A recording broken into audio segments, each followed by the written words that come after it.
everybody? Welcome to the stream. Welcome. I'm not Obscurus, and we are here. We are back for some more Punishing Gray Raven. But yeah, how's everyone doing today? I hope you're all doing well, because I'm certainly doing all right. Albeit a bit tired. I'll be real. I'm gonna be real. I am a bit tired. I'll be honest. So because it has been quite a busy week, I'll be real. For me, it has definitely been a bit of a busy week, for sure. But yeah. Anyways, yeah, how's everyone doing today? I hope you're all doing well. But yeah, I can't wait to continue on with some more PGR, man. But yeah, let's dive in and let's go. But yeah, I can't wait for to do some more story and stuff. But yeah, and also.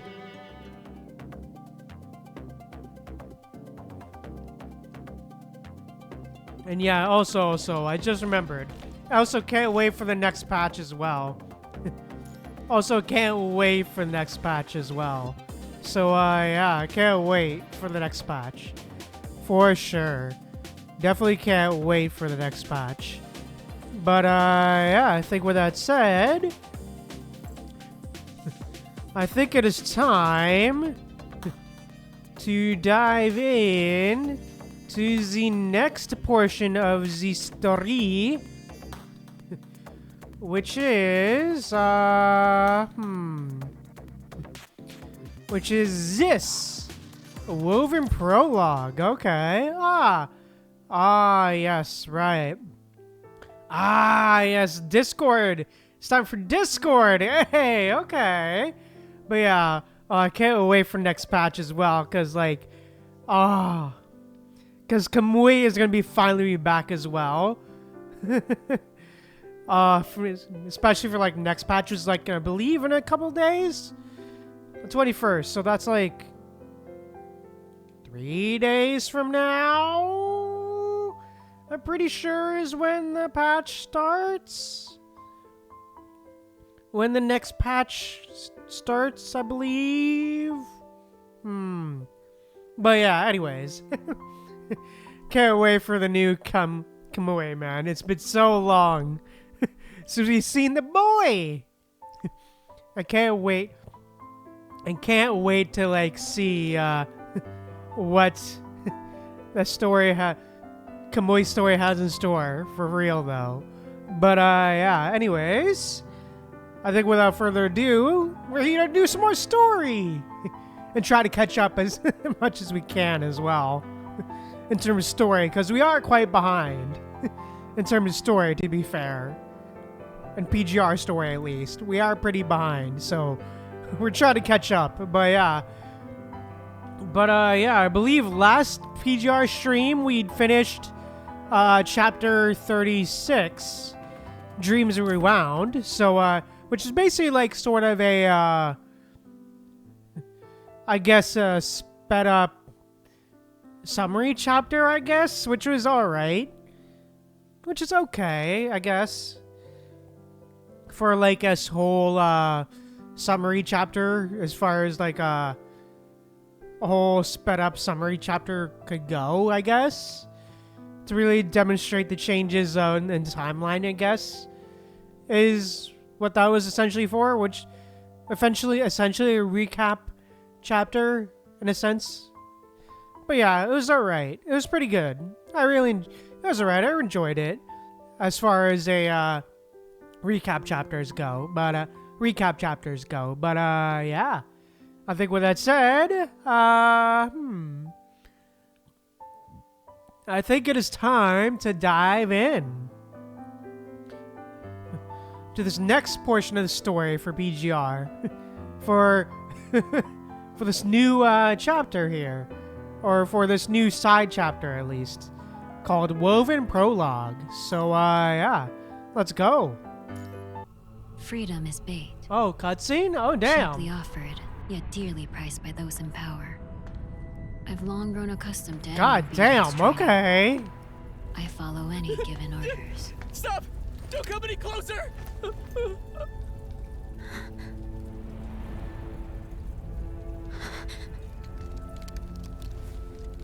Fuck. follow my orders.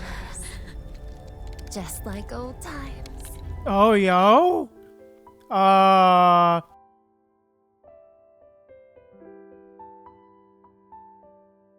Okay then, god damn, alright. Okay. Okay then. Alright.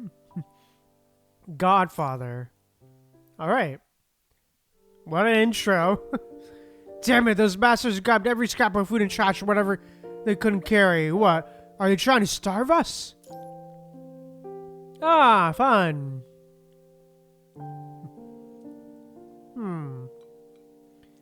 Crumbs of compressed biscuits are pressed into the dirt. Too small to pick up. Even the pigeons can't find anything to pick at.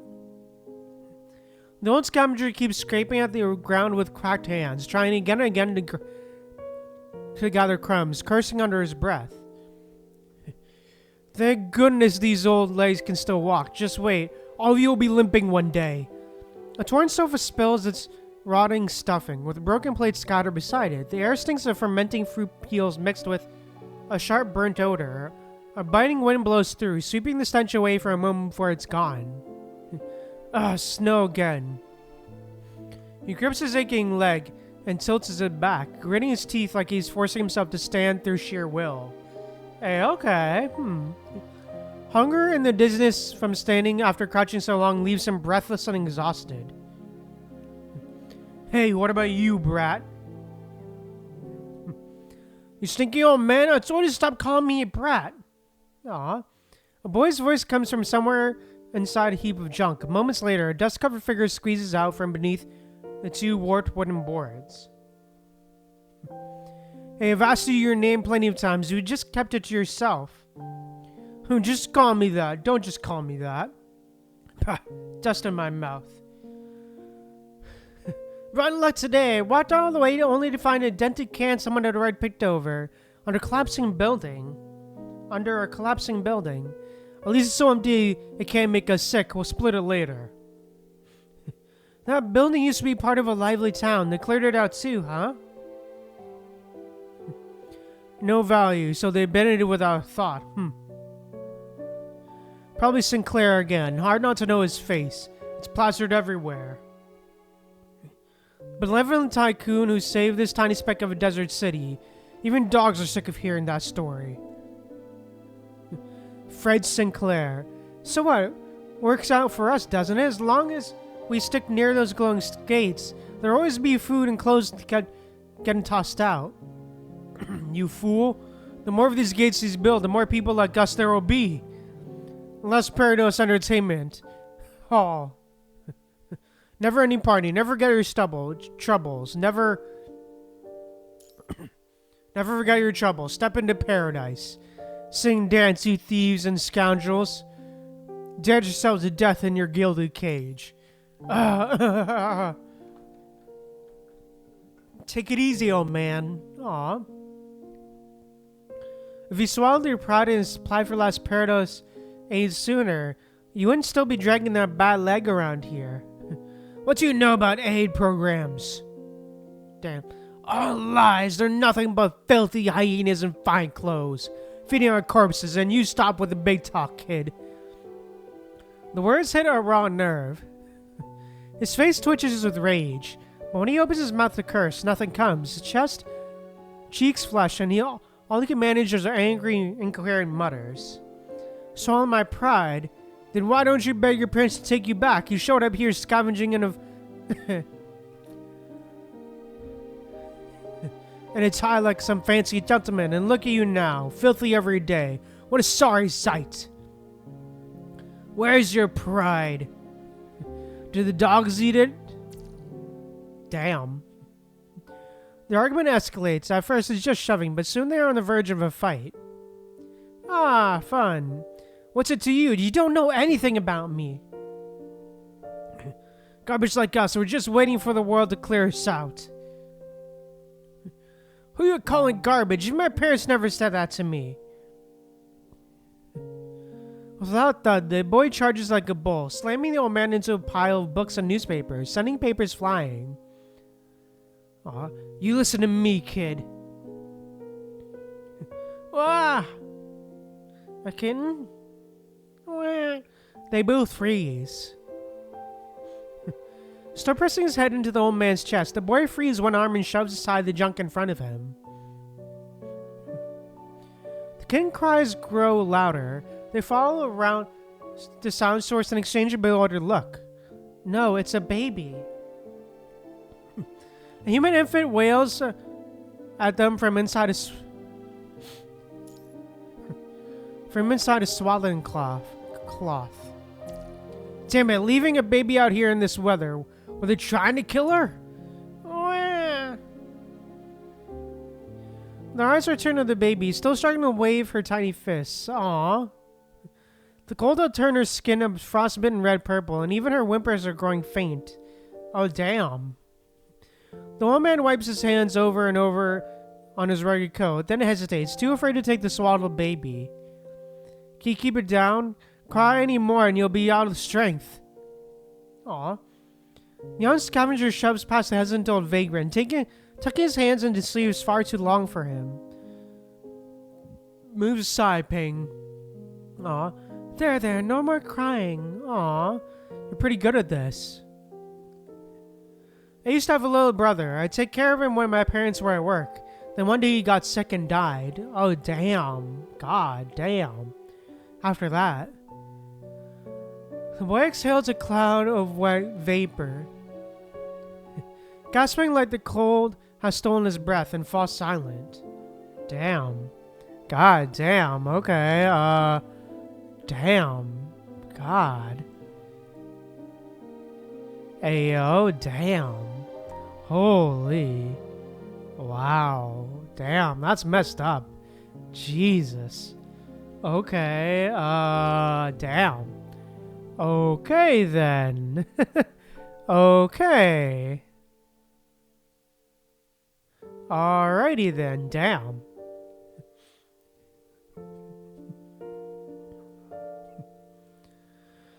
That's so. Ping doesn't ask any more questions. Among scavengers, there's an unspoken rule. You don't dig into someone's past unless they bring it up themselves. Aw. The baby finally stops crying, whether from exhaustion or warmth in the boy's arms. Aw. Ping can't do anything to help. He just paces in circles, but there's nothing around. No belongings, no clues, nothing that could prove the baby's identity. Aw. No name tag, no forgotten trinket, not even the faintest trace of a mother's scent. The swaddling is thick with dust, as if it was hastily taken from some long forgotten corner. Aw. Hey, we can't raise a baby. You want us scavenging with us and sleeping under bridges? And in this cold, where would we get milk? The boy stays silent, jaw set, so Ping tries again. Listen, brat, this isn't like picking up a stray cat or a dog. The baby can't live on expired canned food like we do. I know! The baby's parents must be garbage. Or maybe they're in trouble. Maybe they had no choice. No, they're just like my parents, dumped with shameless relatives and never came back. I'll never go to New Nilius myself and get the truth. Wait, your parents were from New Nilius Air Force Base? Oh, damn. That place closes all its checkpoints once winter sets in. The boy rolls his sleeves up, turning them over until he finds a patch of clear inner fabric. He gently wipes the baby's face with it. Ping quickly pours a little water from his flask to dampen the cloth and help. Aw. The relatives even drove my dog away, beat it until it cried, said it had no value, that they'd never take on another burden. Damn. That's cruel. Jesus, fuck. Holy, that's cruel as hell. Jesus, what? God, that's cruel. Beating a dog? Holy. That is just cruelty of the highest order. Jesus. Those are just trash people, dude. Holy. Damn. Yeah, definitely not great human beings. They definitely should never either care for a pet or a child ever again. they're definitely not good human beings. Although, yeah, they're not good is the best way I can put it. I don't want to say what I really mean, because I might get banned. If I truly say what I mean, what I think of those parents. Or family members, I should say. I would definitely get banned if I say what I want to say about them. But yeah.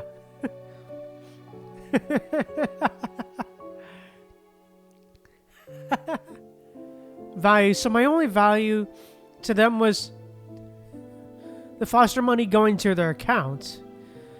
That dog was my last family. Before she left, my mother never let me name it. She said naming it would make me too attached, and saying goodbye would hurt more. Did she already know? Had she already decided to get rid of me? Damn. Then why name me Felix and my little brother Lucius? The boy pulls a dog tag from inside his coat, polished to a shine through his daily care. Aww. Now Ping understands why the metal tag is blank. I'd rather be out here on my own than ever forgive them. Damn. True. Honestly, fair. Valid crash out, not gonna lie. Valid, not gonna lie. Very valid. Very valid. Ping falls silent, meeting the boy's stubborn gaze before letting out a long sigh. He used to think that the boy was just wandering around looking for a lost pet dog, and that once he tasted real hardship, he'd come calling back home in tears. The boy's voice is barely a whisper in the cold, soft enough to vanish into the wind, then suddenly it grows louder. Aw. I'll go find it. Whatever you need, food, baby stuff, anything. I'm small, quick, I can squeeze through anywhere. There's no way this world can make room for one baby to live. Hey brat, you... Aw, poor baby, were you thrown away because they thought you had no value too? Aw, but a newborn is innocent. The purest thing in the world. True. Felix looks from the baby to the tag he clutches even while he sleeps. Value. Ping's eyes go distant. The words he's held back slipping free. Why do you still carry that dog tag if it has no value anymore? Aw, this is my treasure. The boy says solemnly. Aw, I always thought even if I died, no matter where, as long as I had this, someone would know who I was. No matter what I become, this dog tag is the one thing that makes me different. Aw. His old memories press heavier and heavier on Ping's chest until anger bursts out of nowhere. Damn. That's what soldiers' dog tags do, you little brat. Who do you think you are? Look around. This isn't a war zone. It's a stinking garbage heap. Tomorrow we might not find food the day after a blizzard could hit. We both be buried right here. Who in this world cares if you live or die? Ping's eyes brim with, damn, cruel. Jesus, man. Sorry. Ping's eyes brim with tears as he yells. But sounds more like shouting at himself than at the boy. Aw. No one cares whether we live or die. I care, and we care about this baby, don't we? Felix's gaze jumps between Ping and the baby. He draws in a deep breath, his voice almost lost on the wind. Ping, we can't just leave the baby here. I know. Ping's voice grows raw with old memories, the weight of despair and bitterness pushing him to shout. When I was young, I had a family too. I had a kid. Life at the desert outpost was too hard, too lonely. I just sat there watching tumbleweeds roll past over and over and couldn't take any more. I stopped caring about anything except going home to our child's face. The baby in the boy's arm lies with eyes half half closed, her tiny face calm and peaceful. Pink keeps wiping out the tips of his fingers. I hurt my leg on purpose, threw away my worth, deserted my post and went home. Waiting for a hot meal and familiar faces. But when I got there, it was all gone. Aw.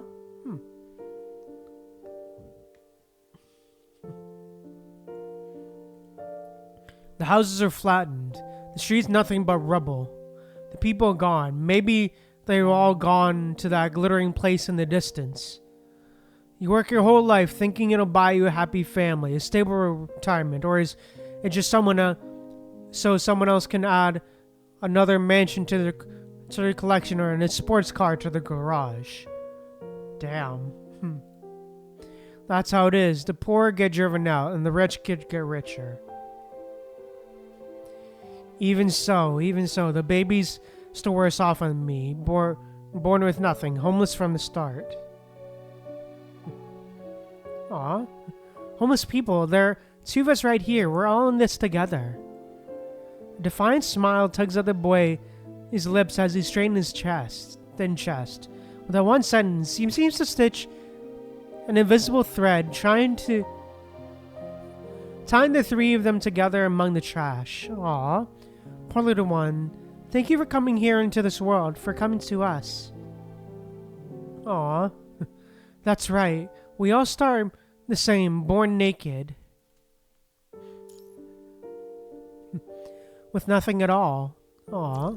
Before we were beggars or emperors, we were all just helpless. Clueless babies. Aw, true. That is true. Aw, it's very true. Ping stretches his bad leg without thinking. Eyes fixed on a patch of light breaking through the clouds. Aw. The gray layers of clouds above start to shift, splitting into tiny cracks. Gentle rays of sun filter through like threads, splitting across the distant mountains. And a warm golden glow. Felix, we should give the baby up. Aw. The boy blinks back tears, his eyes pleading silently, waiting for Ping to change his mind. Aw. Sunder Las Parados? Maybe there are places there that can raise a baby, but... People like us discarded. You can't get into Las Parados right now. The city childcare center's too far, but I know somewhere better. Further south, there's a workshop where some tailors live. The head tailor often gives to the church. I heard he lost his wife and never had children. Aww. Think about what's really best for the baby. True. Damn. Think about your brother. If your baby gets sick, we'll be just as helpless. Felix staggers as the baby reaches up and grabs a fistful of his hair. Aw. Oh, hey, you little rascal. Alright, enough of that hang dog look. Ping pats Felix on the back. The boy straightens, like he's finally decided on something, a flicker of relief in his eyes. Aw. Give this to her. Isn't this what you treasure the most? At least let her take this. He tucks the dog tag gently into the swaddling. Placing it on the baby's chest. There, now she won't have nothing, I hope. Even in times like this, she can grow up safe. Aww. Ping takes the baby, tucking the swaddling... the swaddle's corners snug. And patting her in a place of goodbye, as if sensing something. She starts crying again. Aww. Be good. Live on. Aww. Don't end up like us, homeless. Aww. Ping, you talk too much. Come on. Let's go. People are coming out. Aw. Farewell, purest child in the world. Aw. The boy gives the baby one last look. Then disappears into the same snow with Ping. Aw. Aww. Fresh snow dusts the weathered oak walls. Beyond the leaded windows, the world outside has turned into silent white tapestry. The old tailor paces back and forth, stacking the finished fabrics into neat piles. The young apprentices chatter loudly as they head through the main door for a break, leaving the workshop quiet. These old stitches are wide and crooked. Sloppy work, redo it. Damn, aw. Now this one's decent. Was it the new girl? What was her name again? Once his work is done, he cracks the window for fresh air. Outside in the white expanse, a faint glint from a small piece of metal bounces onto the old tailor's thick glasses. Huh? What's that? Oh? The old man runs for the door, fumbling untie his debris-filled apron and toss it onto the melting snow. He drops it to his knees. Aw. The swaddling is covered in snow, with more packed inside, but the baby still clutches a small metal tag and breathes faintly. Aw. This really is a blessing from above. The snow lines a soaked scrap of paper. Its writing blurred. Only the words "take care" can still be made out. Aw. His eyes settle on the apron he just tossed aside. A small handkerchief his late wife made peeks out from the pocket. The corner is embroidered with a tiny blue flower. His breathing quickens. Was she sent by the Holy Mother? Holy Mother? Thank you, Holy Mother, in this cold. He pulls the baby close, his glasses sitting crooked on his nose, tears running down in the deep lines in his face. She'll be my treasure. She'll be my treasure. Aww. Aww, that's so cute. Aww. Aww, that's beautiful.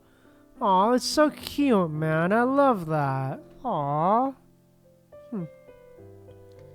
That's such a cute way to end that. Aw. Aw.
Alright, yeah, sorry guys. But yeah, let's keep going. Needle. Young Discord. Hey. I don't remember much from when I was little. The old tailor told me I was left at his workshop door with nothing but a dog tag.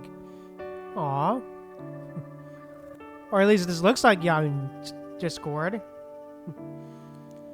If I didn't caught the light that day, I probably would have frozen in the snow.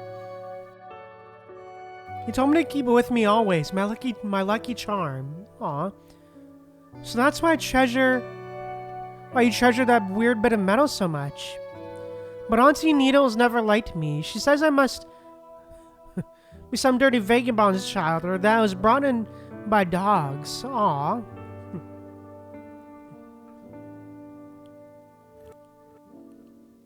Oh, damn. The old tailor never listens to her. He calls me his treasure. Aw. The girl's face is hidden in the shadow of her hat brim. Her feature's hazy. Oh? She ignores the noise around her, lifting her teacup with perfect posture. Pinky bracing the bottom. Her words... words drifting to the rising steam. So what happened next? Oh,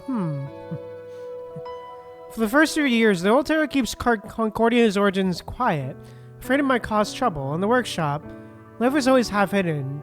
Concordia is told to be quiet, to act grown up. Most days, Concordia is bored to tears, listening to the click-clack of sewing machines. Only after she grows stronger and healthier does the old tailor proudly call her his daughter. Aww. The old tailor's room once had rows of metal boxes, each stuffed with letters stamped bright red, rejected. Concordia's arrival finally pulls him away from the iron tang of those boxes and the bare, empty wardrobes. One day, the old tailor simply stops stuffing the returned letters into his tin box. He loves his child as if she were his own. Aww.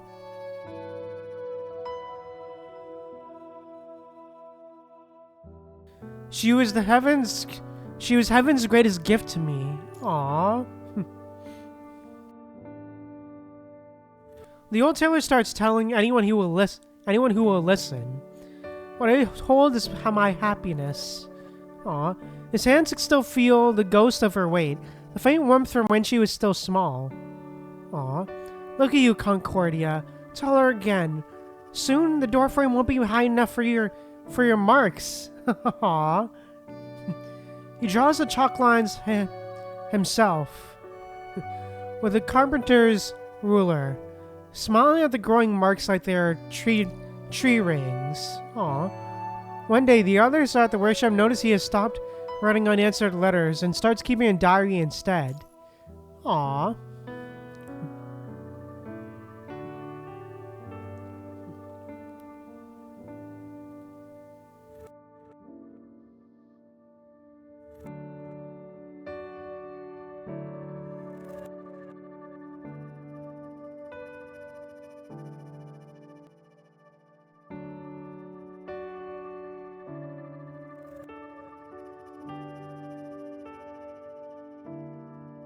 I'll cook for her every day. Watch her put on the cute clothes I made. We'll go out hand in hand.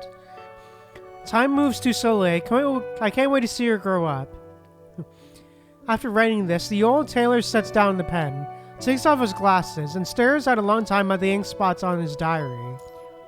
Aww.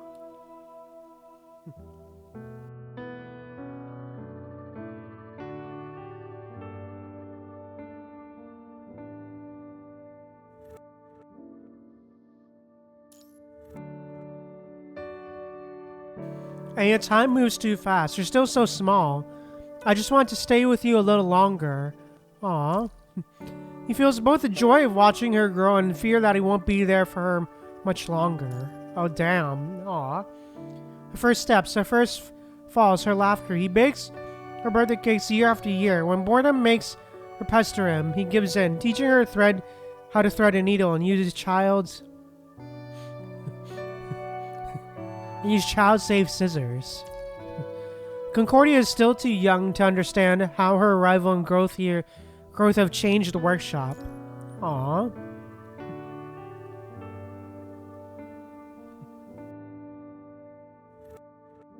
She doesn't yet comprehend the adults' hidden subtlety around her, but she feels the cold shoulders from other children.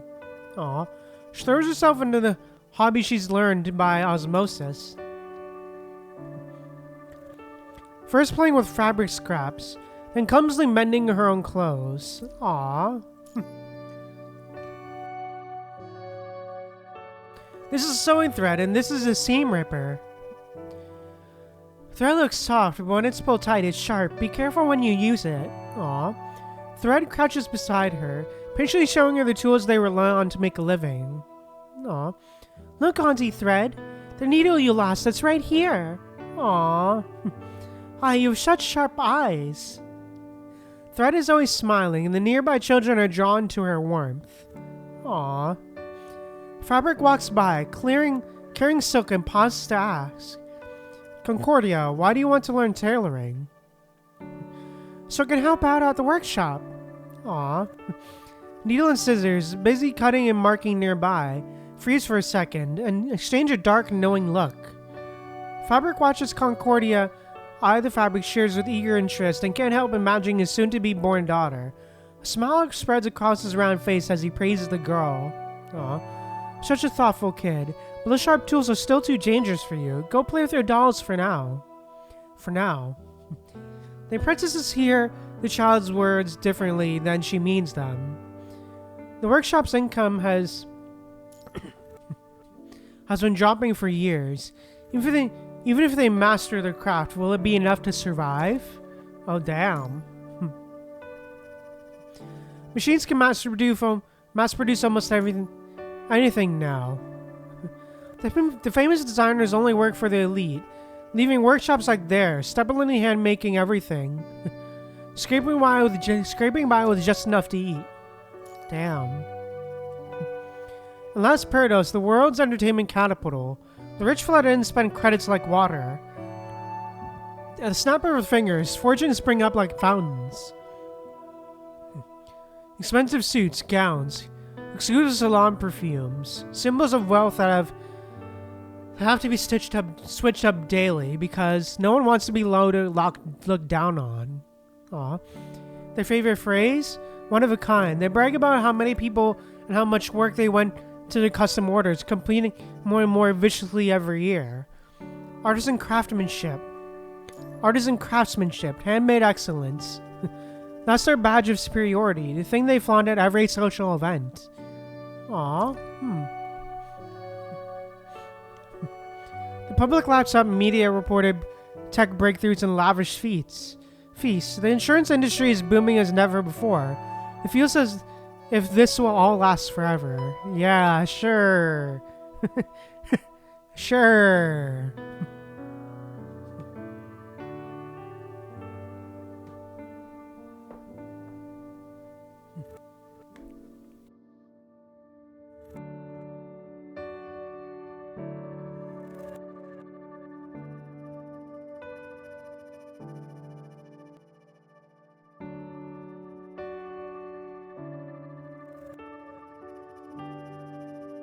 They call this light of the golden age because they're basking in it. They don't see the tiny forgotten workshops hiding in the shadows. Aww.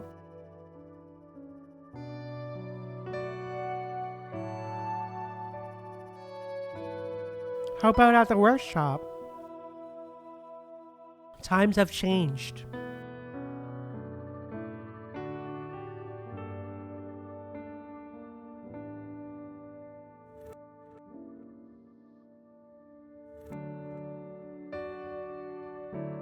The girl tilts her head, trying to catch the words curiosity blooms across her face. Aww.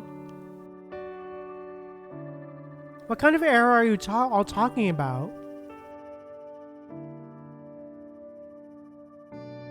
Only people who see the future without worry can truly enjoy life, and everyone seems to have their own idea of what a golden age means.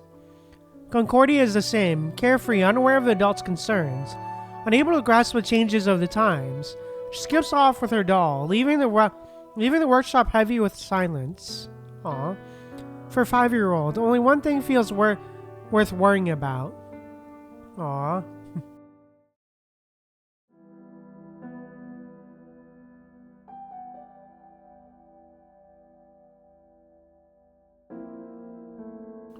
Can we ask them to play with us? I can show them my favorite puppy doll. Aw. You can try, but I don't think they like you. After much hesitation, Concordia musters the courage and walks over to the kids. Can I play with you? Aw. You're unwanted, brought here by a dog. I'm not playing with you. Damn. Aw.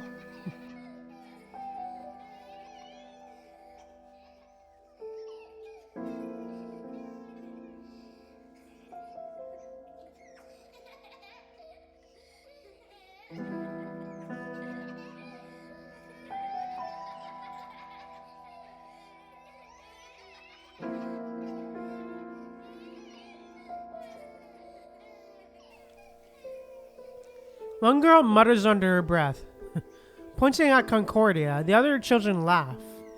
Aw. That's not true. You're lying.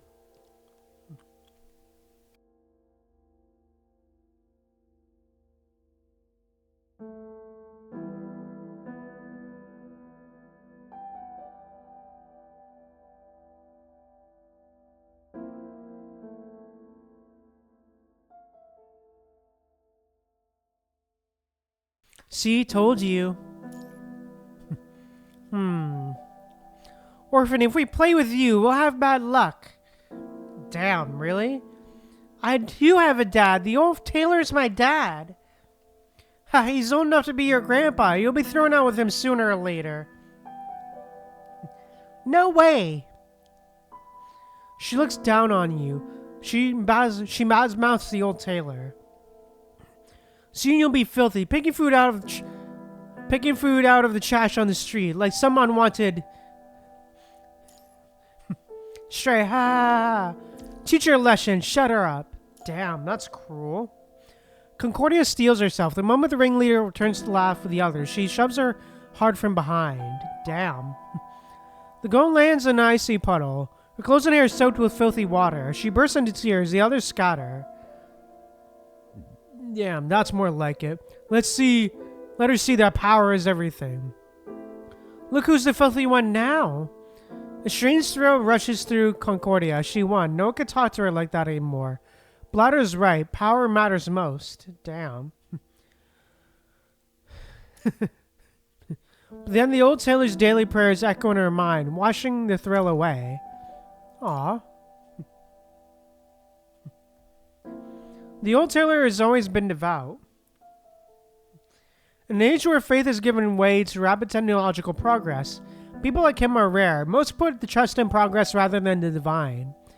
May the Holy Mother protect us, he often says at the end of a conversation, though the others at the workshop would hardly pay attention. Only a clear conscience can bring you happiness. Aw. He takes his weekly church prayers seriously and sometimes brings Concordia along. Aw. But Concordia is too young to understand the adult's murmured prayers. She just sits and counts the powder and floor tiles under her feet, one by one. By the time she gets around 170, or maybe 190, the prayers end. Prayers are ending. Aw. On days he doesn't go to church, the old tailor still washes his hands clean, sits by the living room doorway, and prays in a clear voice for the departed to reach the world of light. Aww.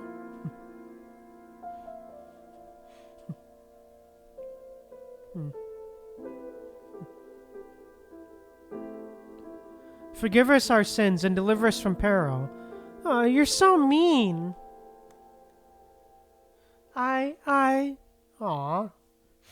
Wow, I'm telling the grown-ups. Don't tell them everything bad you did. Did I do something wrong? Nope. Ignore her. I'll always play with you. I'll be your best friend. Aw.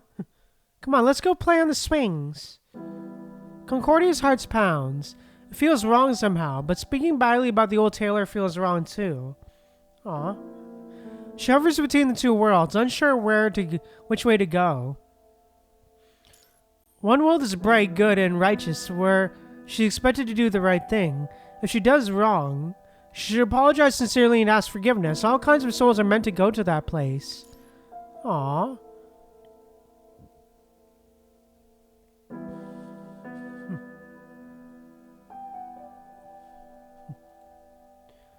The other world is strange, scary, and wrapped in gray mist.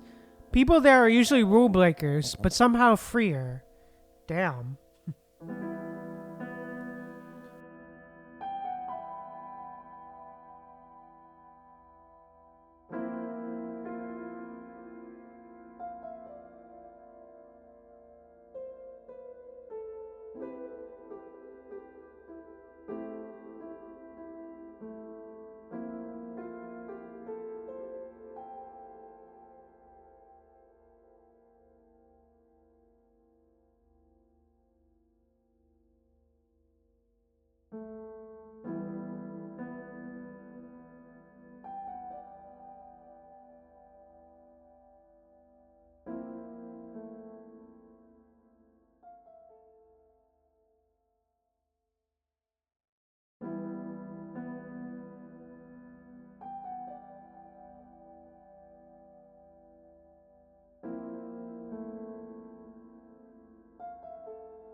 Like Bladder, sorry guys, like Bladder, who swings lazily without a care. Sorry guys, I'm back, my bad. Concordia trudges home to her bright, orderly world, but her heart lingers in the other one, uneasy over whether to confess what happened today. Aww. Why doesn't anyone play with me? You've got me. That's all you need. That's just a joke, right? I didn't do anything wrong. She tries to reassure herself, but guilt and fear cling to her, rising like cold water around her ankles. She knows the old tailor wouldn't approve.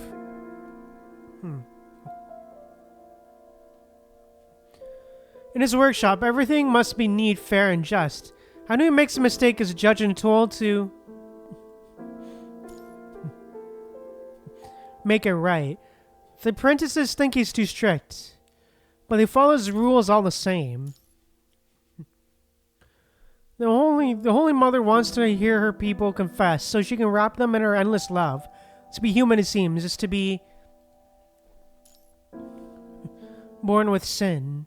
Concordia wonders if she should pray to the Holy Mother. Could she take away this unease and tell her what's right?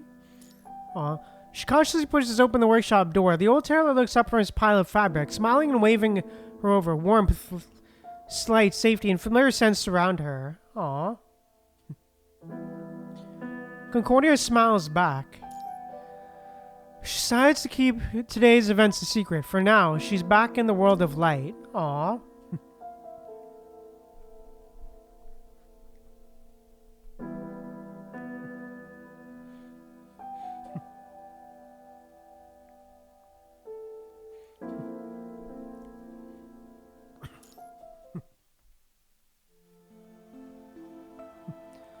Once the winter is over, I'll send you to school. I've already got supplies. Soon our Concordia will be reading and writing. School? Concordia frowns, steps back, biting her lip, twisting her fingers. Tears almost well in her eyes. What's school? Are you sending me away? Don't you? Don't you want me anymore? The weather turns foul fast. Winter's brief gift of sunshine is gone, replaced by thick clouds like heavy quilts. Looming low and sullen, inside, the workshop feels gray and dusty. The air restless with drifting specks.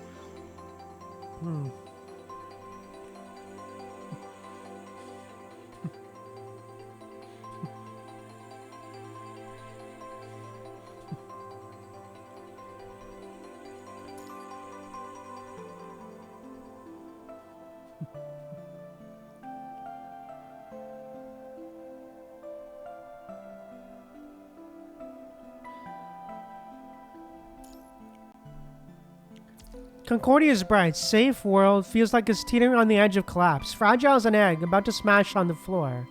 Of course not. How could I not want you? You go to school during the day and I'll pick you up every evening to bring you home. Then why do I have to go to school? You'll learn things there, things you enjoy. You'll make new friends. School's one of the best things humans have ever come up with. New friends. I can have new friends besides Bladder? Other kids never want to be a friend. They say I'm different, a bad kid with no mom or dad. The old tailor studies her downcast face, guiltily folding his rough hands together, fingers brushing over his claws as he searches for the right words to comfort her. How could you be a bad child? You work hard at sewing every day. Didn't you say you wanted to grow up and help me once you're in school? He gently takes the doll from the girl's arms and fiddles with it, just trying to make her smile. I don't want to go. I like sewing. You've been teaching me. Isn't that enough? Don't you want to know how to write your name or mine? I can't really remember all those. My full name is a bit long for Concordia. It carries my grandfather. His grandfather in the history of this workshop. You're always saying names are hard, so you call everyone by their tools. Once you're in school, you learn everything you need. Remembering people's names, for example, that's just good manners. Really? I'll learn all that just by going to school? Of course, you just learn until you learn to write it yourself. I'll sew your name right here. Look here, Concordia. When the old tailor picks up a needle and thread, his rough fingers move with lightness of fluttering butterflies. Aw. The deep blue thread match is the color of her hair. She stares in awe at the fresh stitches inside the stuffed animal's ear. Lines and loops she can't yet read. Sorry. Or remember. Aw. But that's alright. She'll learn them in school soon enough. Just like needle and thread can turn scraps into toys and clothes. You've got a pair of skillful hands too. One day you'll be able to stitch your life into whatever shape you want. Aw, whatever shape I want. The stuffed puppy waddles toward her, ears flopping, head bobbing. Aw. Oh, where is my little dog gone? Oh, where can he be? Aw. Oh, where can he be? With his ears cut short and his tail cut long. Oh, where can he be? Aw. I saw him hiding behind a tree. Why can't I see? With his ears cut short and tail cut long. My little dog is so cute. Aww. Aww. I gently pet him. And give him hugs and kisses too. Dear little dog, I love you. Aww. Aww. It's cute, man. On the music too. The girl is completely amused by the flap of her eared stuffed puppy before her. Resting in the old tailor's warm embrace, she traces stitching over and over before breaking into a grin. Aww. Aww.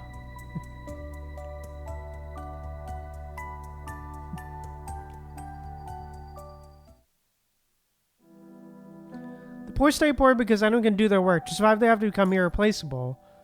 Damn. The workshop runs like it's been forgotten by time. Manual labor, no big mistakes. Never straying from its path. But change still comes knocking. Orders are dropping, replaced by large factories with newer machines. The art of clothing, refined over thousands of years, is now being studied, cut apart, and reassembled by machine code at a breathtaking pace. Everywhere, new designs are churned out, cheap imitations dressed up as innovation. Only large intricate embroidery remains within their reach.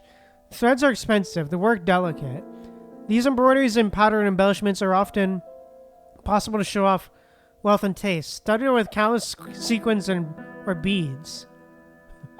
The build machines precise enough to mass produce the level of detail would cost far more than paying human hands. Damn. The workshop's orders gradually turn into eye-straining and hand-cramping detail work, making them a mere appendage to bigger factories. The old tailor's hair grows whiter each year, and his hands less steady. Most of the time, he leaves the work to his apprentices, keeping only the simplest old-fashioned women's garments for himself. Aww. Even though they have no use for them yet, he hangs each one in their wardrobes, owing in labels by hand. This one is for Concordia's first day at school. This is for when she comes of age. This is her first wool vest. That one, maybe she'll wear it to a party someday. He takes out his treasured handkerchief and glances at it, as if he can still see his wife's smile there. Aww. Then he cheerfully goes back to gathering stray beads and fabric scraps that have no use for now. Aww.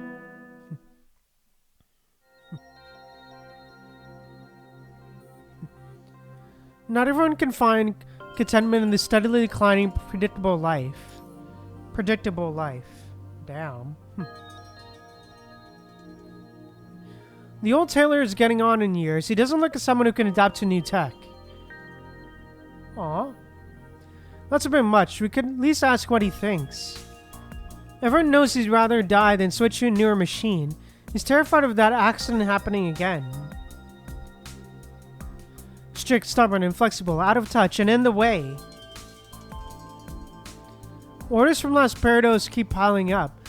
The balls and gallows get bigger every season. If we can't win work from the actors and songsters, we won't get back in. If we stick to what makes our workshop special, things will get better, right? special. Nobody cares about quality now. People replace everything as easily as quickly as changing clothes. Hard work and grit don't get praise anymore. People love quick wins. Lottery shops are in every corner. Heard about the baker's kid next door?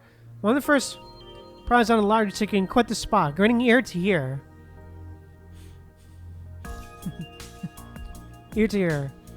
A pounding at the door, hard enough to split the wood, cuts their chatter short. Every gaze in the room snaps to the visitor. Damn.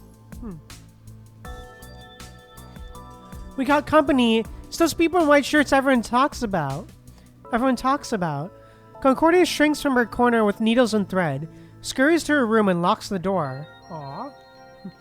Sir, the City Council is offering a substantial sum, enough for you to retire comfortably.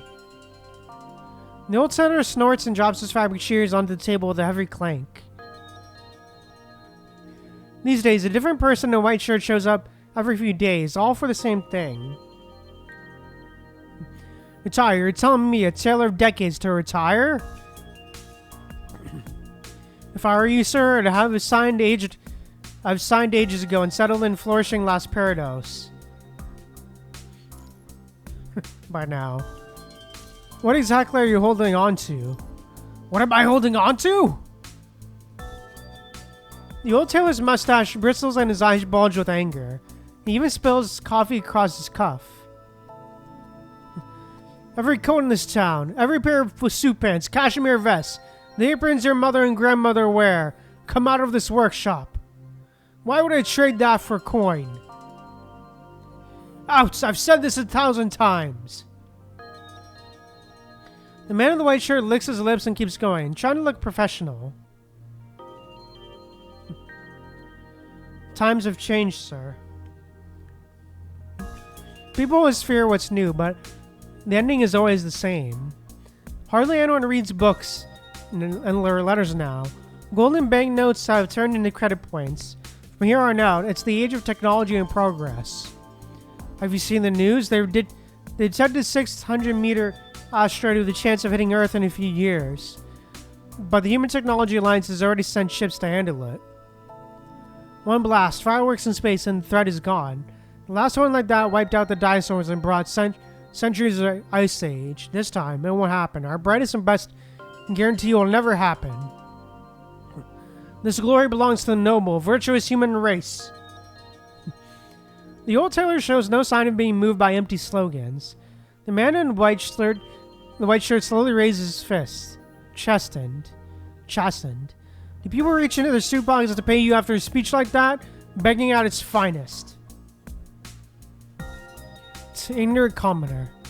What I mean is I respect your craft, and this workshop that embodies it inherits dignity, like history itself, but even if they had smashed the first power loom, humanity wouldn't have gone back to spinning wheels and hand shuttles. Progress is irreversible, sir. This plot of land needs to make way for progress, for a shared, better future. Not the same thing at all. And who gave you the right to decide what has value? This workshop, these people. What makes you think you can measure them? The man in a white shirt scans the aging workshop. Visitors are rare now. The century-old signboard is chipped and peeling. His letters went away with no one to repair them. A few workers sew distractedly, more interested in the conversation than the dull work in their hands. The white-shirted man looks pleased. Damn.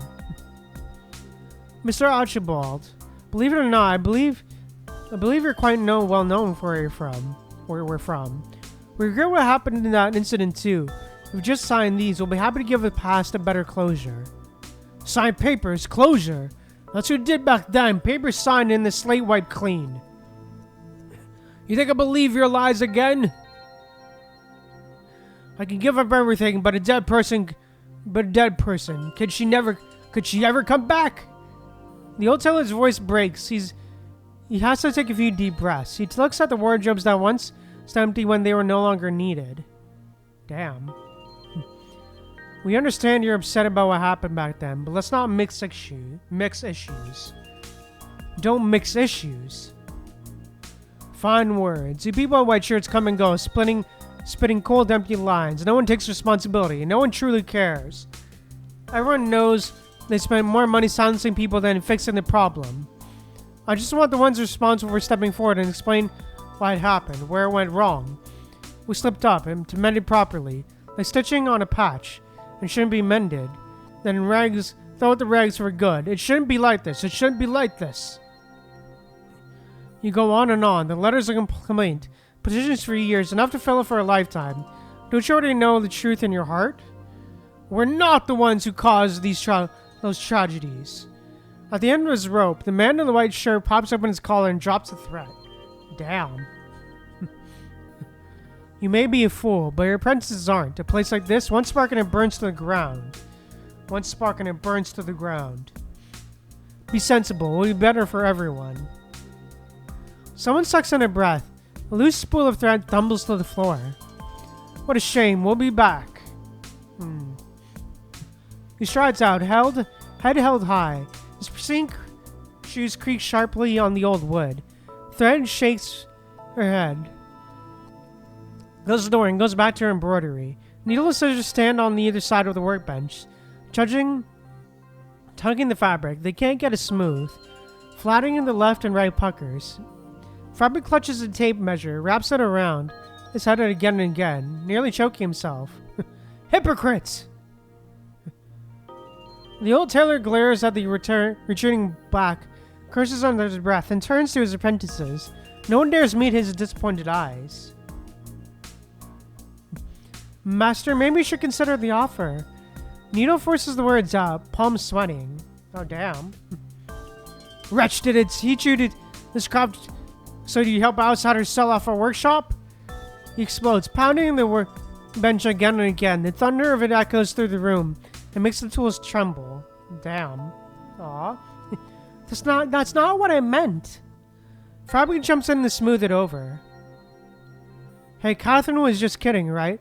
All of us, you're the most skilled. Your stitches are the best. These past few years, we get the same pay while deadlines shrink. The work gets heavier and harder. Scissors steps up, putting himself between Needles and the old tailor. Aw. You. Please don't be angry, Master. Everyone's just exhausted from all the odd jobs lately. Even you? Holy Mother, protect us. It wasn't like this in the past. In his memory, butchers, laborers, bakers, blacksmiths, and tailors all sat happily on benches out front, basking in the same sunlight, full of life. Aw. People helped one another, standing strong, their steady eyes quietly guarding the pride of the beauty of a craft. At least not now.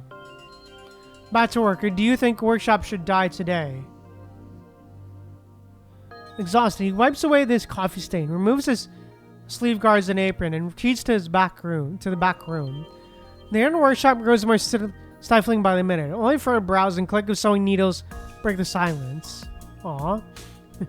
Why is everyone so angry? Aw. No one answers. An era is ending. The comfortable, steady, old order shatters in an instant. Who is to blame? Who could take the blame? Aw. Through the heavy gloom, something sharp cuts across. Anyone else wants to speak up? Maybe say something foolish like, it'll all get better?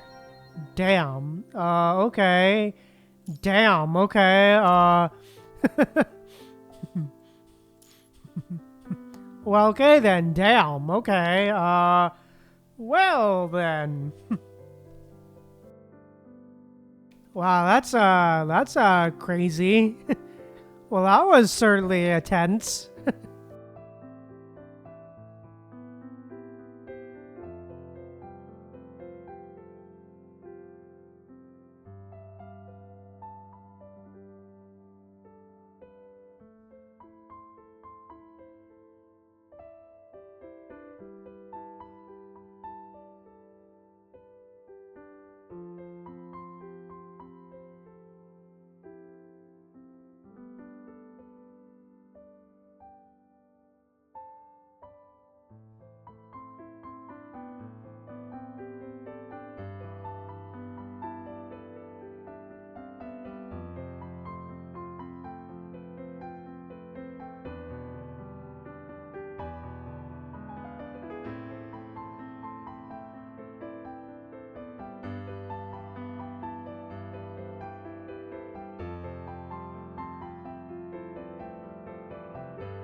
Alright, sorry about that. But yeah, let's keep going.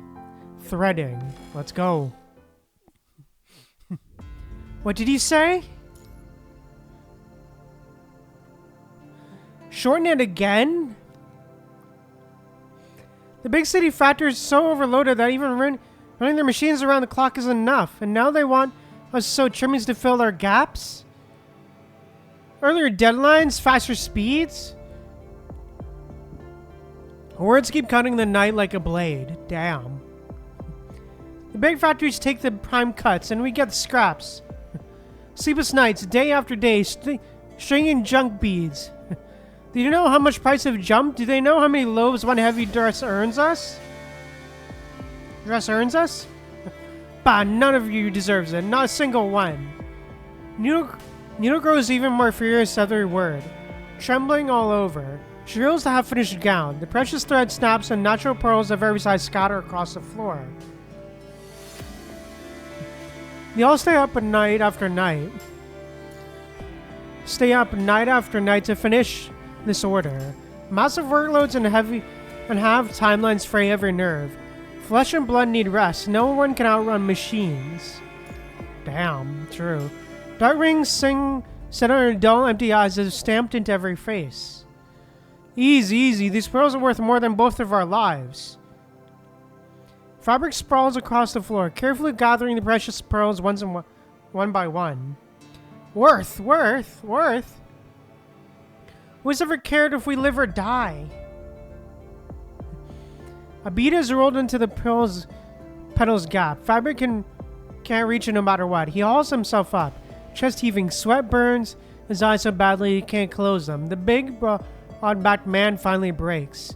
What else can we do? Whatever the client says we do, they're the gods. Not enough time? Who cares? Look at the zeros on the penalty clause.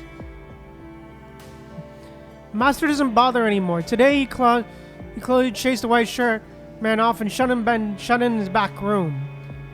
When persuasion fails, the white shirt man shouts outside the door. Come on, everyone. Every word beats machines taking your jobs and you ending up on the street. Fabric's head buzzes. His heartbeat hammers in his ears. Anatia, Master likes you best. Can you talk to him? I tried so many times. He said he wouldn't agree, that he refused to lose like this. The woman drops her head, chasing the floor with a fingertip. Isn't there a better way? It's a whole bag full of credit cards. Can't the old man see these impossible orders are killing us? Good thing I only have myself to feed. I have to think about my daughter's future. If you want to stitch it better, make it sturdier. Get real. I think anyone who could ID you by your pretty stitching, but if a single bead goes missing, they'll be at your door pointing at your forehead. Why not just stitch it sloppier then? Stop with the excuses. It's fair competition. You can't do better than the others or faster than the machines. You're the one who gets cut. Unusually calm, Scissors now shakes his head theatrically, as if overtime has driven him mad. Looks like he's at the limit too. Aww. You're fine living like this forever? Everyone freezes. The silence is so deep you could hear a pin drop. Aw. What do you mean? Thread asks it timidly and hands all the gathered pearls to Fabric. What do I mean? Clients take away gowns we spend hundreds of hours embroidering, days and nights of work, every bit of skill we have. Rich colors, beautiful hand, gold and silver threads, and in the end it sits forgotten in some corner of a massive closet, one piece among thousands. They already own enough clothes to last 100 years, from the cradle to their polished grave. Needle stares at the permanent stains on her clothes and, without thinking, touches the old throb in her left ear. Damn. During one delivery, she hesitated, reluctant to hand over the silk she'd sewn. For that hesitation, she took a vicious slap that perforated her eardrum. Blood spilled down then and there. Damn, Jesus. Okay, that's messed up. Jesus. Take your dirty hands off. Lucky for you, your blood didn't touch the dress. Otherwise, you have earned a few more slaps. Christ, that's... What the fuck, man? Holy. That's abuse. What the hell, man? She'll never forget the way they looked at her like filth. Even though the exquisite embroidery they endured came from the same hand. These same hands. The old tailor's habit of swallowing every complaint only deepens her despair about the workshop's present and future. They're major clients who can't afford to defend them. They gave extra. Called it compensation. I've had enough. Damn. The exhaustion in Needle's eyes burn into sparks. She bites off every word through clenched teeth. Aw. Scissor studies the anger carved into her face. He knows he's been the best embroiderer for a decade, and that in her exhaustion she's thrown her hopes into a pit that gives nothing back. Aw. Countless life-like miracles are born with her hands, but no one has the patience to wait for miracles anymore. Production could give people comfort and safety by now, and yet some are still worked to death. Aw. What I'm saying is, if you don't get rich, you'll rot in a closet where no one remembers you.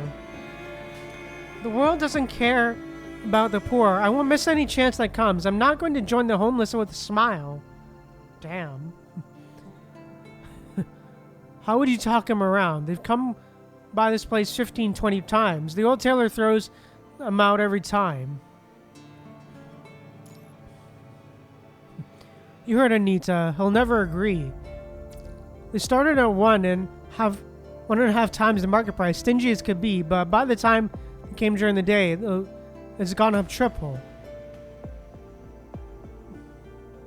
Damn. Aw, alright. Damn. Interesting.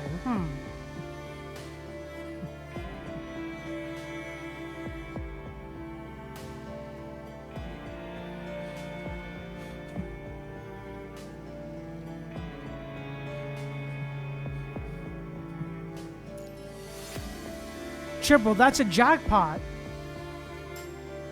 Her voice cracks with a scream. With that money, she never blister her hands in this crumbling room again.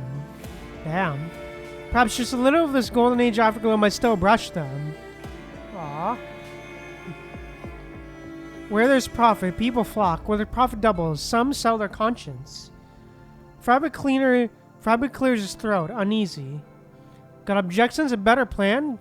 How do we stop this rundown shop from being swapped out quickly and easily? No, I don't. Change has to happen. The stubborn old mule. I'll give him a proper retirement send-off for old time's sake. Damn, okay, Late at night, Concordia clutches his favorite puppy doll, ready to sleep. As always, the old tailor sits by her bed and tucks the blanket around her. No stories tonight. Let's just talk for a while, alright? Aw. The girl senses something different about the old tailor today and answers in a small mumble. Okay. Concordia, what do you think of Aunt Needle? She's scary. I'm afraid to talk to her. She litters the workshop with torn paper scraps. Aw. What are those colorful papers with numbers for anyway?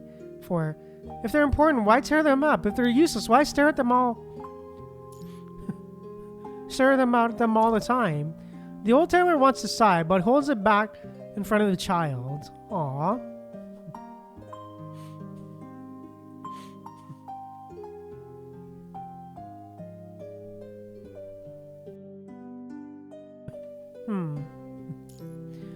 And Thread?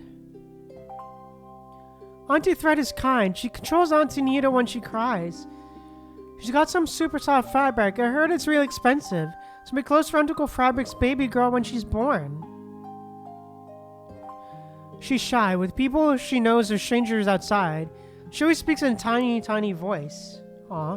The old tailor thinks for a moment and asks another question. What about your Uncle Fabric? He's the only one who praises me, but when they fight, he never takes sides. The old man is surprised by Concordia's sharp eye. Lastly, Uncle Scissors. I don't know, he won't talk to me.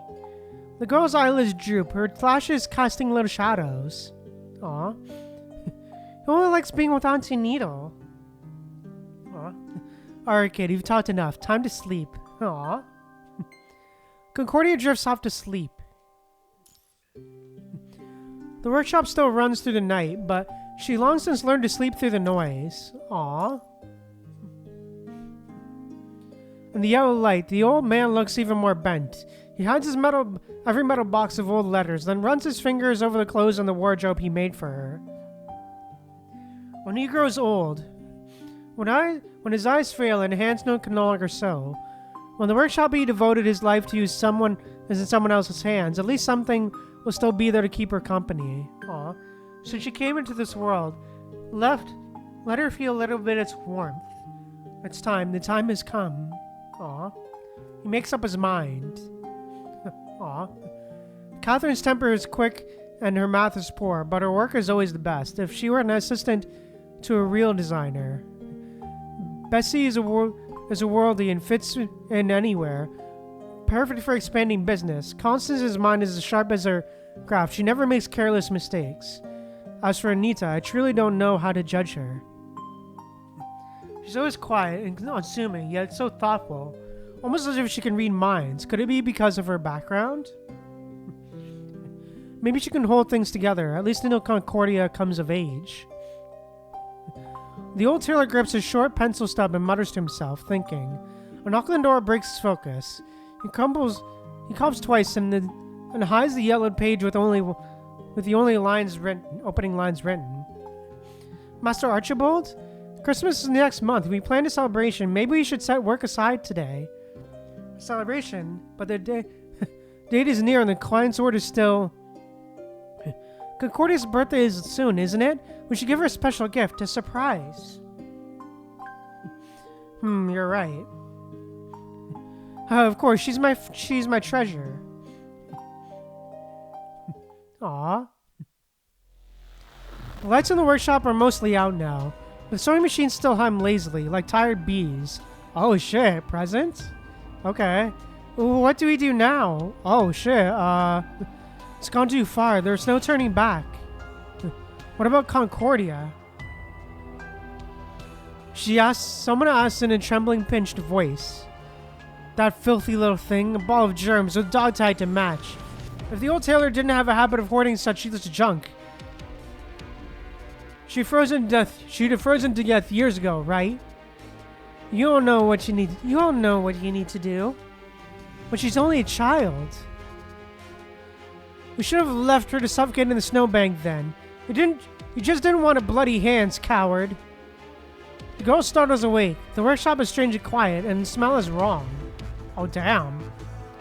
Beloved puppy doll is gone from her bedside. She swallows her hurt and unease and climbs out of the bed. Oh, damn. Puppy, where'd you go? Oh, damn. She backs tears in the dark, eyes wide as she searches. Seller directly clients who have needs. Little girls everyone prefers them. They fetch higher prices. I'm not lying in middlemen's pockets. Who knows how much they skim? Her hair color's unusual. Maybe some Las Perdos official's bastard. Raise her and cash her in later. Everyone loves that story. Or maybe just the last shred of conscience from two desperate poor souls before they died. You love your gambles. I hate them. It's darker than usual. She moves along the wall, careful, step by step. 100 more days can you wait? Las Perdos now opens its doors only to the most elite, the very top. Don't you see? Whether you catch a tailwind depends on what we do now. As it is, not a single one of Concordia's personal things remains in this workshop. What are you talking about? Where's the old tailor? Where did he go? The girl peeks from behind the door. Only half her face visible, instinct telling her something terrible has happened. She goes into herself, arms locked tight around her body. Oh, damn. A woman hurries from the shadows, grabs a girl, and drags her hard to the workshop's front door. The spot where years ago the old tailor found her. Oh, Auntie Thread! Damn. She can understand how usually frail Thread can be so strong. The woman lets the girl go, crouches to meet her eyes, and holds her trembling shoulders, sorrow heavy in her eyes. Gaze. The old tailor went far away. He won't be back for a while. Damn. Go, child, run. As far from here as you can. She presses something cold into the girl's hand. In the dim light, the girl can only feel the familiar shape. This is my metal tag. One day you'll get your chance. The woman shoves the girl, sending her stumbling forward. Tiny points of light appear, gather, then multiply like insect bites. In an instant, thick smoke billows and darkness blares bright. It's my fault, all my fault, because I wasn't a good child. Because I didn't pray to Holy Mother every day. Aww. They don't want me anymore. Bladder, this is all your fault. Aww. Go away, I never want to see you again. Aww. Holy Mother can't save you, she can't save anyone. Fear tightens the girl's chest. She grips the metal tag. She falls. Her palm is cut, and blood smears across the metal. She scrambles up and runs, staggering as if chased by a demon. Oh, damn. Oh, fun. Find my birth parents? I'm not interested. To me, the old tailor is my parents. I understand. The old tailor loved you dearly. He loved you so much, in the end, there wasn't even a body left to bury. Who do you think took him away, never to return? Who wrecked your ordinary life and left you with nothing again? Oh, damn. You want the truth? You want to find the real culprit behind all of this? Yes, I want the truth. On the streets, in the orphanage, in the workshop, you gradually forgot your anger, your hatred. I haven't forgotten. I won't forget. You have power now, and with it, freedom. You're not that panicked child who ran away, so do you want revenge for the old tailor? Revenge. Yes, I want revenge. Oh, damn. Oh, fun. Great. Oh, great. Fun.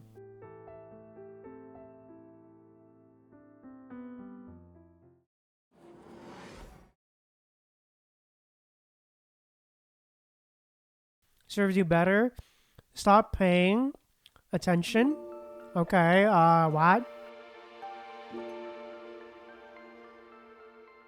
先走，快醒醒！ Oh? Wake up. Okay, 这 what? 里是什么地方？ Oh, Contact teammates. Okay. 希望，八指。没有信号，被分隔了。 Sound, it's in English. Okay.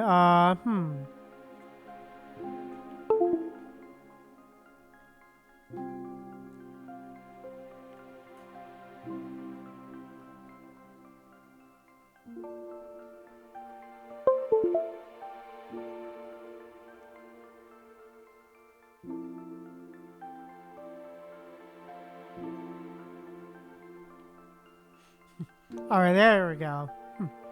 There we go. All right, let's go.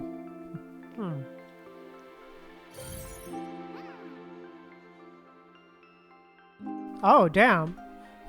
Did I just shrink? Oh, damn. Oh, fun. Aw, chibi Discord. Aw. 很遗憾，已经死亡了。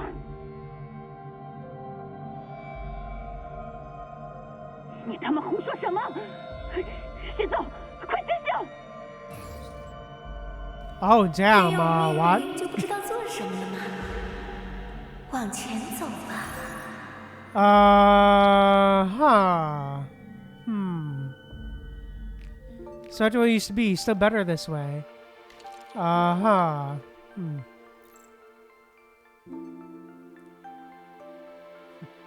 Aw. Piano. Why is a piano here?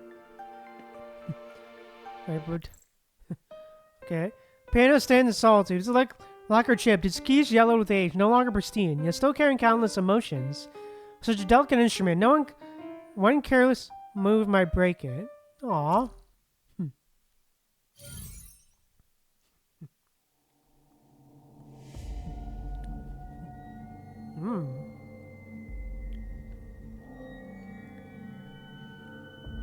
Is this me?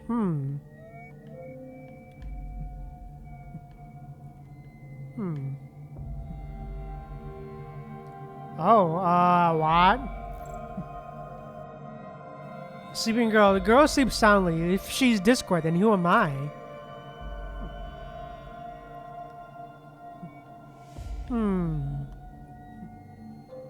Mm-hmm.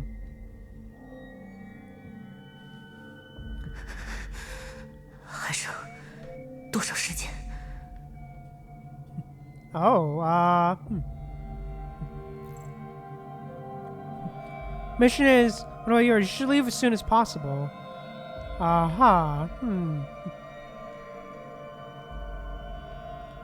Oh, puppy! Puppy doll. A puppy doll stitched together from many fabric scraps. Used to be Concordia's bedside companion, and now shares her own fate, abandoned in the crevices of days bygone. Aw.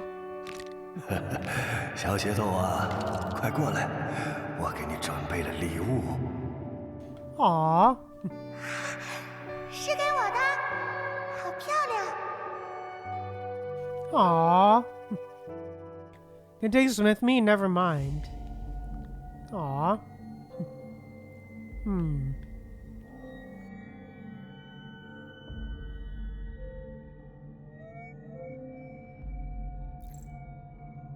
Okay, scissors. Okay. Piercer's scissors are sharp, they're finding to behold. In Taylor's workshop, they're used to cut fabric and snipe threads. Quarter's wearing, you're too young, you don't touch them. 一 Okay. 把剪刀，它应该发挥它的作用，比如剪点什么。 Ah, great. Beautiful dress. Azure stepped right out from an oil painting. It carries an air of nobility and grace, evoking a sense of nostalgia. For some reason, the dress is tightly entangled in threads. Okay, what? 血豆，来，我给你准备了礼物。 Aw. 是给我的，好漂亮。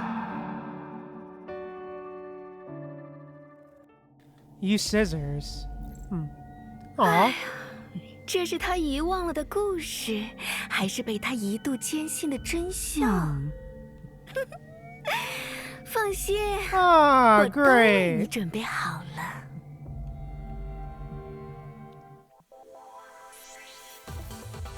Ah, fun. Interesting. Okay.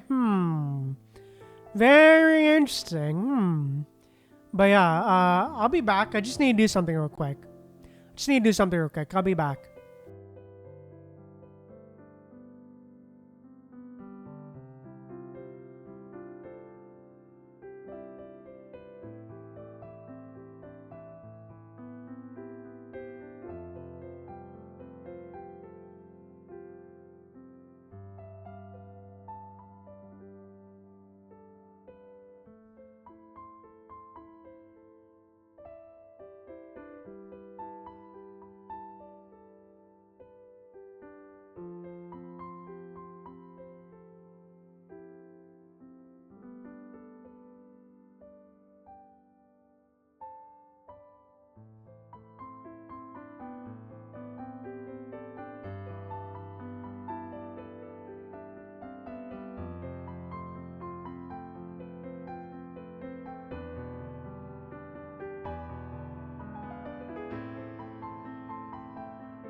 Hi everyone, I'm back. Sorry about that. But yeah, let's keep going.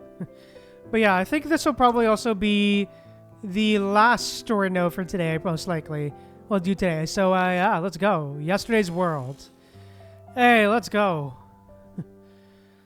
Oh, more gameplay? Alright. 没有命令不准开口，你们能做的唯有服从。 Oh, damn. Oh, fun. Oh, what? Okay. What?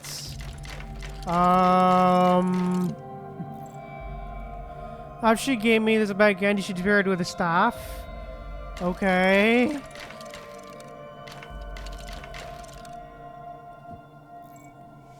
And we're not allowed to leave because it's too dangerous outside?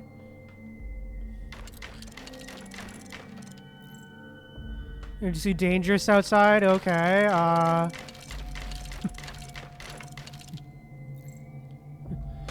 Do you want freedom? Ah, fun. When will the training end?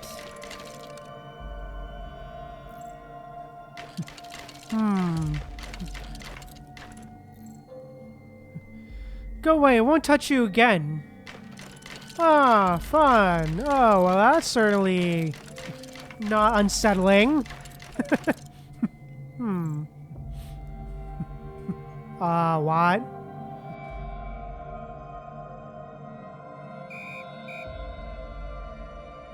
I want everybody up now. Follow orders, go, assemble.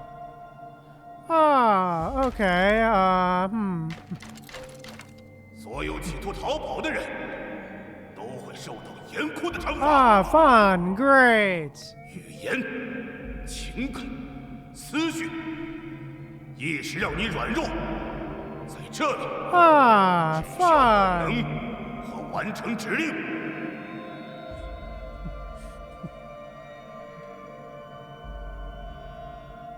Follow orders, sounds great, Grandpa. Okay, quiet, even if one of you perseveres, you're going. Alright, okay.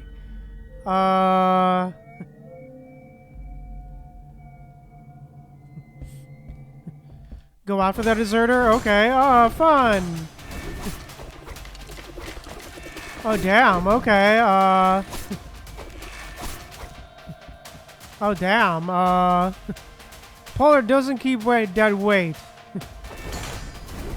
Oh, damn. Okay. Trash is gone. Time to continue training. 下 Oh, 一个任务 fun. 是逃出这里。你的时 Oh, 间 shit. Okay, let's go.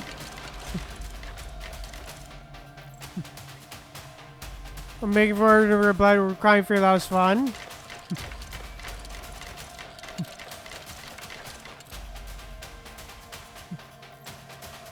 Couple together really also.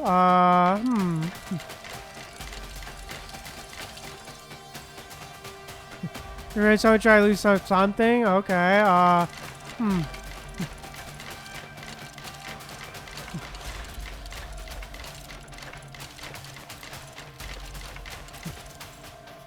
Suitor unlock his seems to perhaps on his courage. Alright,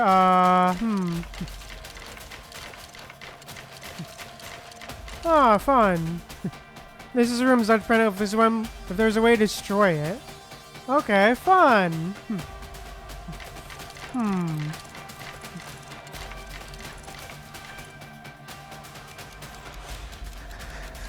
How much do I have left? 多少 Oh, 时间？ 1 minute remaining. Oh, fun. Oh, great. Hmm.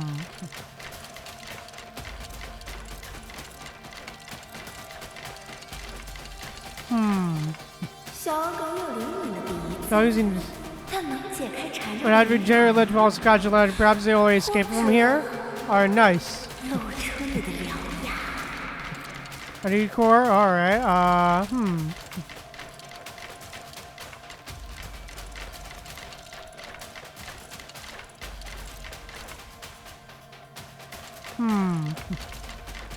Wait, do nothing? Okay. Breaks over, about to training day. Rest time 1 minute remaining. Okay,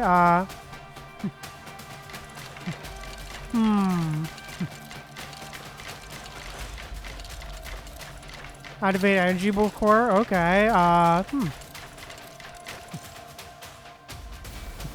Hey, nice. Got him. Nice. 集中精神，马上就能成功。 Oh, damn. Okay. Up, come on, come on. Let's go. Come on. Come on. Hey, let's go. Hey, we did it. Let's go. Oh, damn. Okay. Oh, damn. Okay, that was short. Was not expecting it to be that short, but okay. Anyways, I guess I lied. That probably isn't the last node we're doing today. So, yeah. I guess this is going to be the last one. Beneath the platform. Let's go. Or at least half part of it, at least, I hope. Remember, you're no different from dogs. Worse even. Dogs don't overthink. They don't fear. They don't fear. So learn from dogs. If you're told to bite, you bite. If you're told to stop, you stop. Got it? Oh, fun. If crying gets no answer, what's the point of crying? If needs go unheard, do needs survive? In this institution, the children have few spare emotions, obedience, and contingent reflexes are their daily lessons. Behind closed doors, the obedience training never ends. The instructors clearly tolerate it. As long as they don't have to dirty their hands each time, they're happy to let natural selection do the work and discard the defective products. Ah, fun. The director brought her here personally. What's so special about this candidate? After a few days of observation and interaction, Eleanor has to admit she's a little disappointed. Oh, damn. And test after test, Discord's performance is average. Or maybe you're lacking any competitive drive is more accurate. She can't even read, just like the others, so what could have earned the director's favor? At least the name was unique. Wherever you are, survival of the fittest rules. Fails to grasp it and you're gone. She lingers at the back of the line and watches older bullies knock Discord's meal to the floor. Damn. The blue-haired girl quietly picks up her food and finds a corner to sit. Playing weak, are you? Not a bad move. She walks over and sits beside Discord like it's the most natural thing. Aww. In the afternoon, the scheduled training begins. Aww. Finish your missions, fall behind, and you'll be punished. Everyone, begin.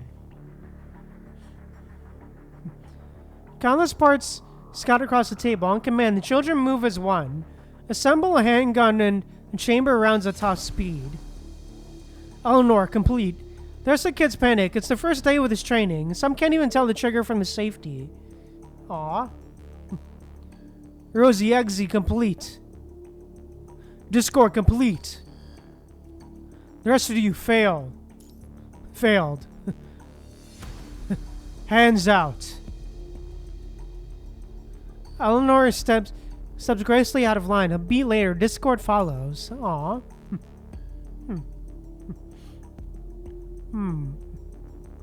Damn. The stun gun cracks, charring the flesh of the palm until it's black and burning. The punished child doesn't dare cry, only sags to their knees. Ah, fun. No one's ever doubted this place is nothing like ordinary orphanages. Ah, fun. They're afraid of you. Discord doesn't dare whisper, doesn't dare look back. Standing beside the girl, she speaks barely above a whisper. Is it because you're better than them, or are they jealous? Being better than a bunch of fools is nothing to be proud of. Damn. What matters is being better than the person you were. That's worth being proud of. Damn. To Discord, Eleanor acts refined around teachers and other orphans. Never loud, never foolish. Even when she acts out, she's never scolded. Aw. Only quirk is that sometimes she's hard to understand. Among kids who lack schooling, that she counts as an advantage. They do fear me. When you fear something, you admit it has power over you. She tells Discord which children to study and which ones she already understands completely. Well, people should look for things that have meaning and value. They meet death calmly. Some people value others help others live. Aw. She says her foresight is simply a matter of understanding, like how some creatures are born with a sharper sense of smell than humans. But at Discord, it feels like magic. Oh, damn. See, how about... He's about to step out and quietly ask the kid in front to help him cheat. The kid in front won't agree, then sneak a look around, but the one behind won't like it. He'll, let me think. He's gonna punch through the kid in front of him. Oh, damn. Ow, my nose!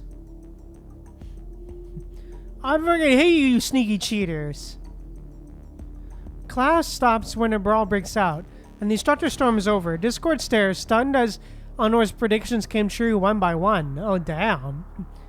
Can you make people do what you want? Oh, damn. No, I certainly can't. An expression crosses her face that mingles adults calm with a child's innocence. All I do is observe. I watch what someone wants, what they need most right now, what they value. Then you know more about them than I do. Then do you understand me the way you understand them?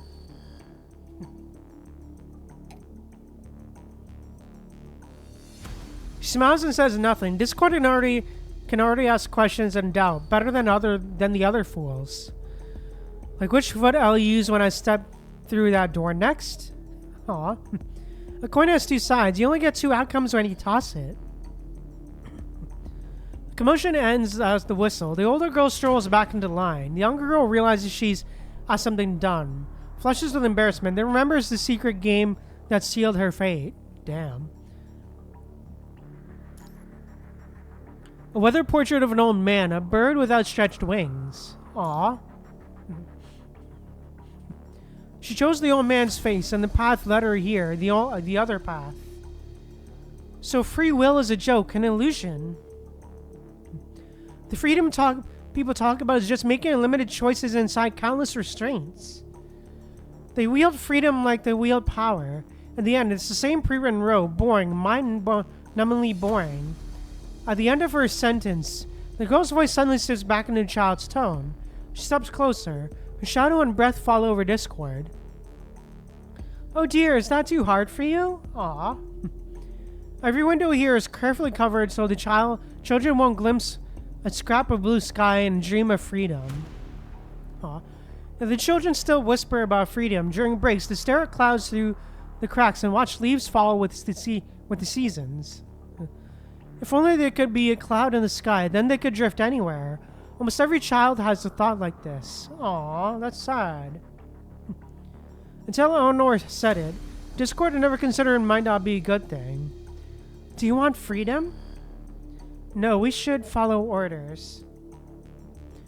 Discord unconsciously rubs out the wrists that her restraints have cinched for years, and she voices the words out, uncomfortable. Does a puppy want freedom? Can it run wherever it wants? The girl pictures the attacked dogs in their training cages, then shakes her head slowly and heavily. Aw. Then what about the strays outside? They go where they want, they bite who they want, they don't need anyone's orders.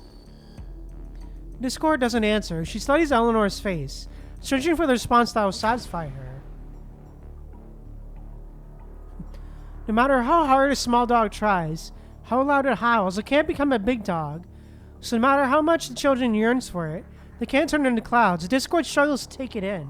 Aww. But a small dog can still kill a big dog with the same sharp teeth and claws.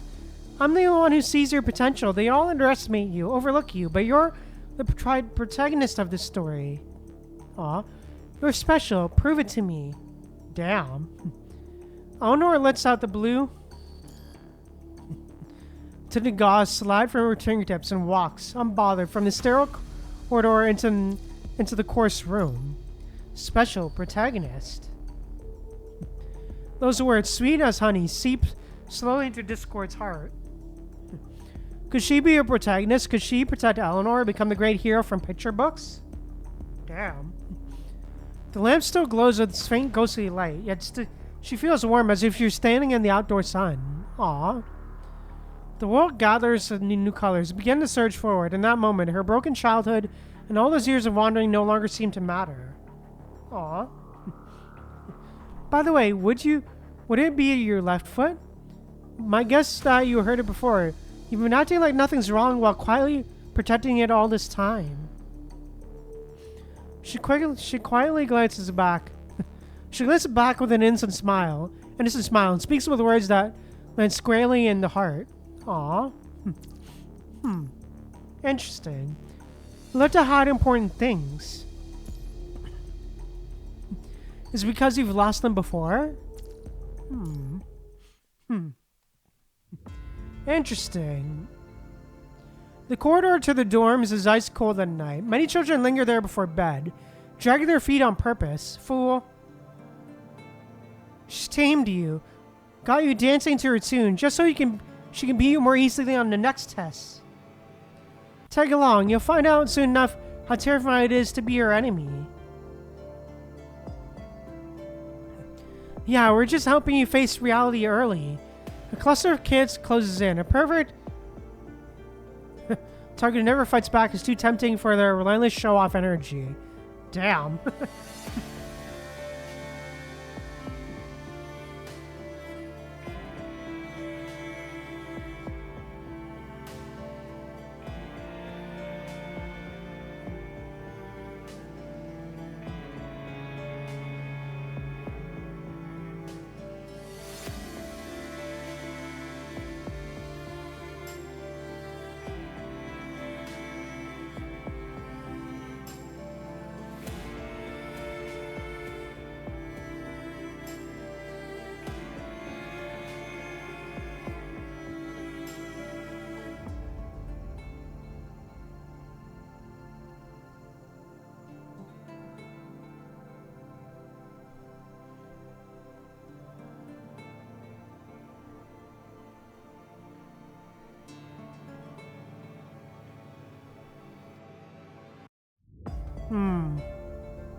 Someone shoves her. She stumbles forward and crashes onto the ice-cold floor. Damn. Think you're special? Think you were chosen? One boy slips a fork from the caretaker's cabinet and climbs to a high perch. He flicks his wrist and sends the fork flying. The angle's off. It spins and just clips her foot before bouncing away. Missed. These things are a pain to aim. How about this?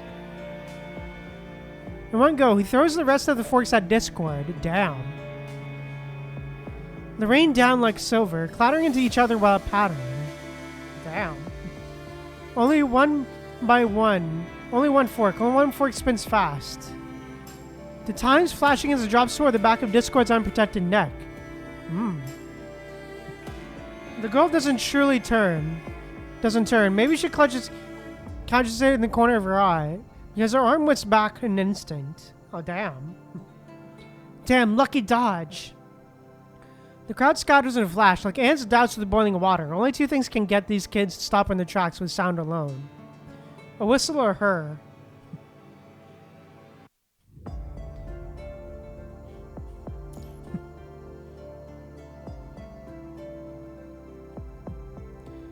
Eleanor, they say. The girl bites her lip, unsure whether to repeat those cruel words. But Eleanor's eyes let up, fixed on the fork that was knocked away and now sits buried in the wall. Aww.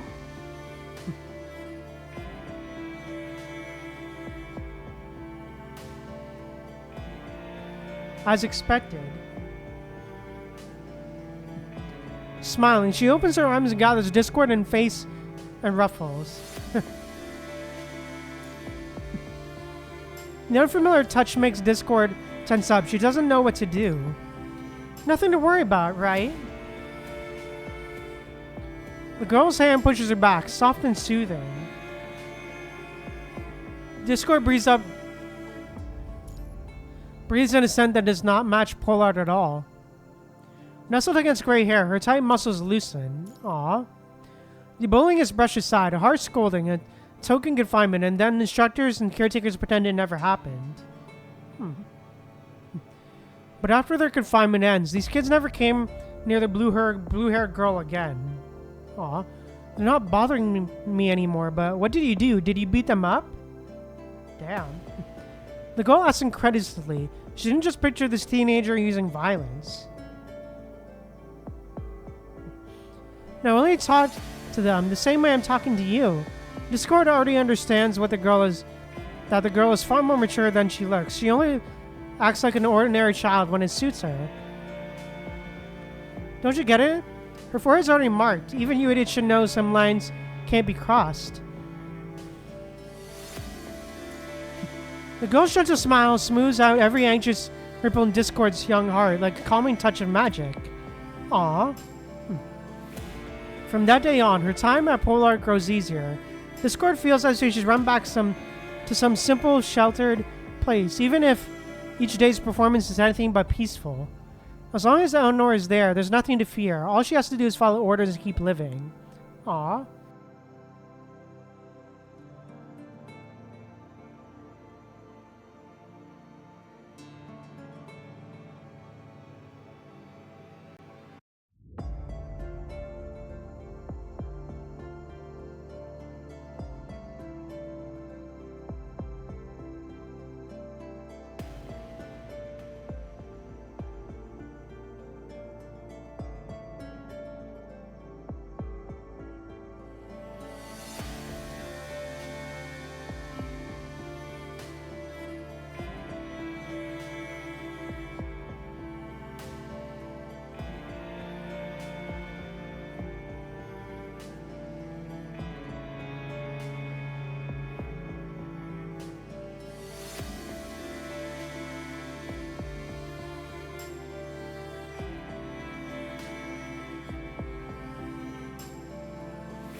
Aww.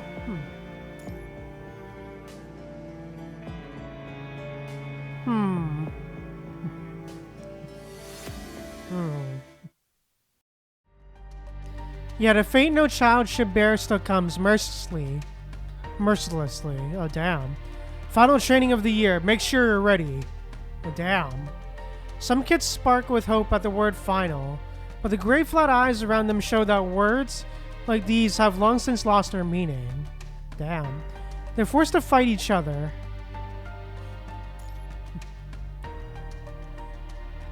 The closer the bond, the more deliberately they are paired. The rule is merciless. It slices apart what little tenderness remains. Oh, damn. A door opens. They step into the tunnel, drowned in pitch-black darkness. Ah, fun. They descend the staircase, pass through another door, and hear the heavy clang of metal slabs swing shut behind them. And finally, one last door. Some children grow restless, others seem distant, already half absent. It makes no difference to what lies ahead. Oh, damn. Ah, fun. Right. Complete your task. Kill your companions. You all feed the dogs. Or you all feed the dogs. No, you don't have to kill them. Just knock them out and it's over. Oh, damn. Director Pollard, who almost never shows up, drops their remark like stone before passing the microphone back. Training is almost over. No point wasting resources. The other adults glance at each other and shrug. None of them bother explaining to the seldom seen director how important the preset conditions are for forging the final nerves of steel. Damn. Dozens of trained military hounds come thundering out. They're massive, all muscle, some almost as tall as the children. Every set of eyes lock on the central platform, and the growls rumble like distant thunder. Damn. Weapons of every kind litter the arena floor. The instructors leave for the monitoring room, waiting for the final results of this bloodbath. Damn. Of course, running and giving up are pointless too. Partially wiped bloodstains remain on the platform. The air reeks of iron. Discord yanks at a chain linking her neck to another's. Her face twisted in pain. Damn. A person must always obey. A perfect expendable. Adapting the absurd. That's what soldiers were made to be in this world, in the world wars. Life and death are a performance.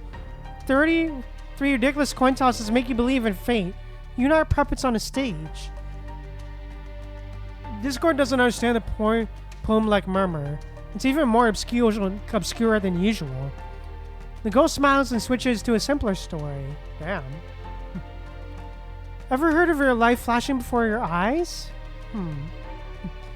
Take oxygen deprivation, for example. It can cause hallucinations and a lot of plane crashes. When the cabin loses pressure, people pass out almost instantly. Your body's dying, but your brain hasn't caught on yet, so it gives you dreamlike illusions. People who've had near-death experiences say they saw hazy scenes and heard a clear announcer's voice. Then when they step into an unknown river, torches flare to life around them. The flicker of firelight brightens the space. You see people waving to you. Their faces are blurred, but you feel strange safety and happiness, like an infant in a mother's arms. What are they talking about? I can't hear them clearly. Still this reckless? Are they turning a death test into story time?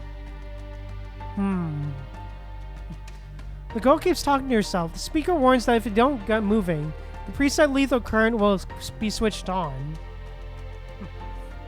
Are you afraid of death? A young woman walks slowly to the weapons rack, her pale finger slipping from her sleeve. She smiles like she's unwrapping a gift and reaches for a brand new chainsaw. Damn. Discord follows. The voice on the loudspeaker and grabs a tactical knife from the upper rack. Oh, damn. A suicidal choice. Okay.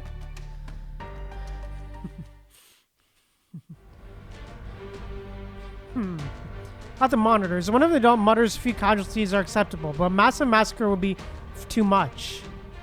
Rosewater's brow furrows. But Discord is busy building the scene Eleanor described. Her mind is pulling along as she peers down from several meters above into the darkness below. Barking rises and falls somewhere under the platform. Death is safe and happy? What she sees instead is the opposite. A cold corner hidden from a bustling street. Bleak, shadowed, forgotten. Damn. She's been there before, felt it. If no one remembers you, maybe the fire in your chest will finally burn out. The clash of gears and chains, the roar of motors, all of it explodes at once. The blast of sound forces the girl to raise her voice.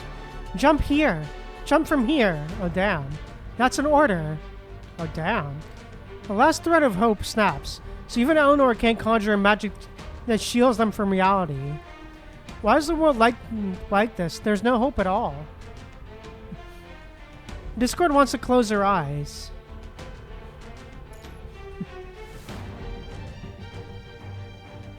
Her hand grips the chain, but isn't allowed to. Her hand grips the chain at her neck, and she stops asking questions. Oh damn, jump, jump, jump! Oh damn, okay. Jump! Jump! Jump, jump, jump! Ah, fun!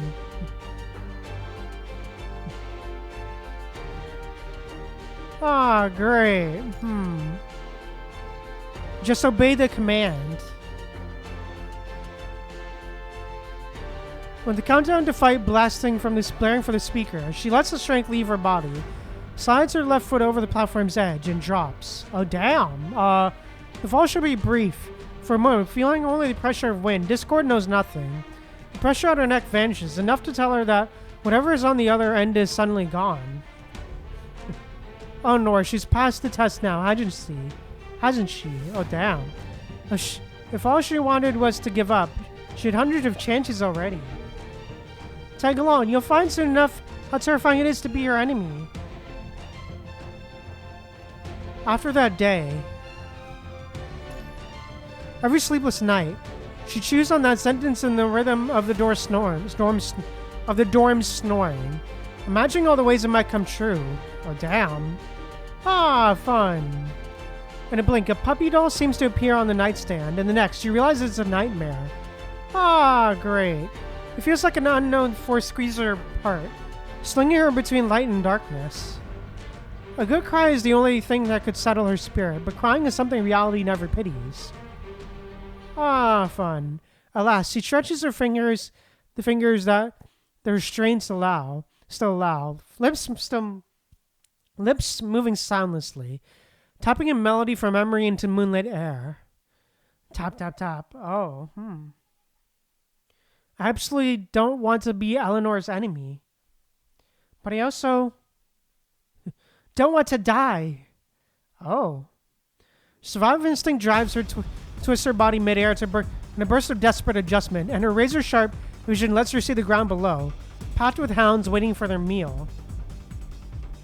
For some reason, her downward rush seemed to slow for her heartbeat, just enough to finish the adjustment. Hey, okay. Danger clenched tight, Discord picks her landing spot. Did you catch that move? Someone at the monitors cries out.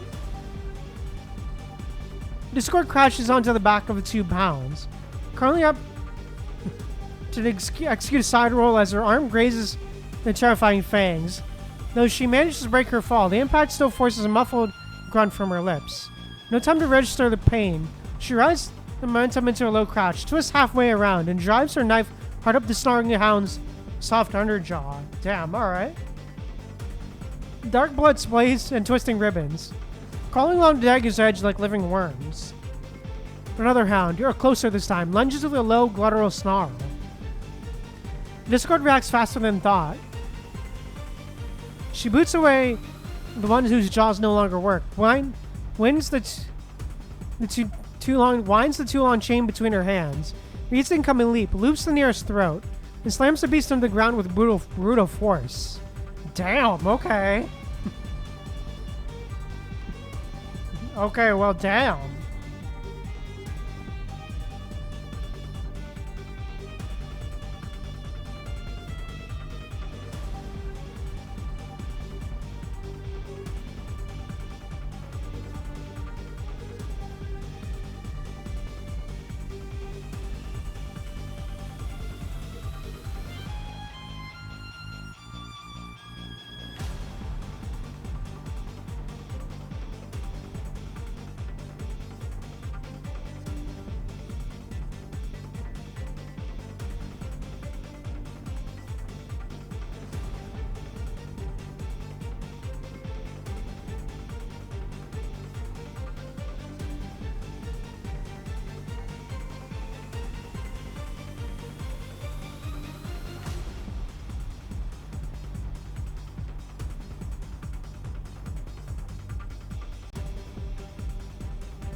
Aw.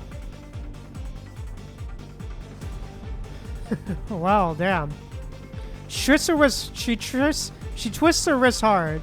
The metal noose bites deep, tightening until foam flecks its muzzle and its legs go slack. Hey, alright, damn. When did she hide a whip in her sleeve? She slips through the weapon rack, circles again and again, and uses metal fatigue to saw through the chain on her neck. Hey, she's throwing every gun off the rack. Wait, she jumped down herself. Wait, what is she trying to do? Why are there no cameras underneath? Where are the drones? Panic erupts in the monitoring room. They suddenly remember the passage beneath the platform. A route to the outside, to freedom. Oh, damn. Someone's getting nervous. Who'd have thought that anyone could escape from Prologue? It isn't just that their abilities have surpassed every adult's expectations. Worse than that, what has been done to these children, something even heaven would refuse to forgive. Hey, Isamu, welcome to the stream. Welcome. Their will burns longer than the sun ever will set against them. Hey, alright. Nice. Congratulations, Isamu. How many is that now? The defending wall of barking fades until she realizes there isn't a single bark left. Yeah, for real. Well, I wish you luck in the grind, for real, Isamu. She wipes the blood and sweat running from her nose and finally steals a breath. Yeah, good luck to you, for real, Isamu. Good luck. Good, I like dogs that bite. Discord looks up, delighted to see the girl walking toward her, still keeping her weight pressed on one gaping wound. One gasping hound. Its whimper disappears into heavy silence. I don't know her. But yeah, as you can see, we're currently reading more story. As you can see, Isamu. It's currently pretty good so far. I'm really enjoying it. She runs over, then freezes when she sees the girl no longer spotless. Looks like you're enjoying the game too.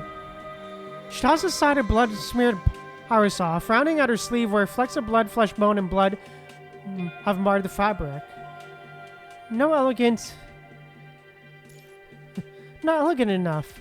If only there were a weapon that'd make me get so close and kept the mess off me. She selects again, this time a modified double barrel shotgun, lifts it, and softly mounts a bang as she takes aim.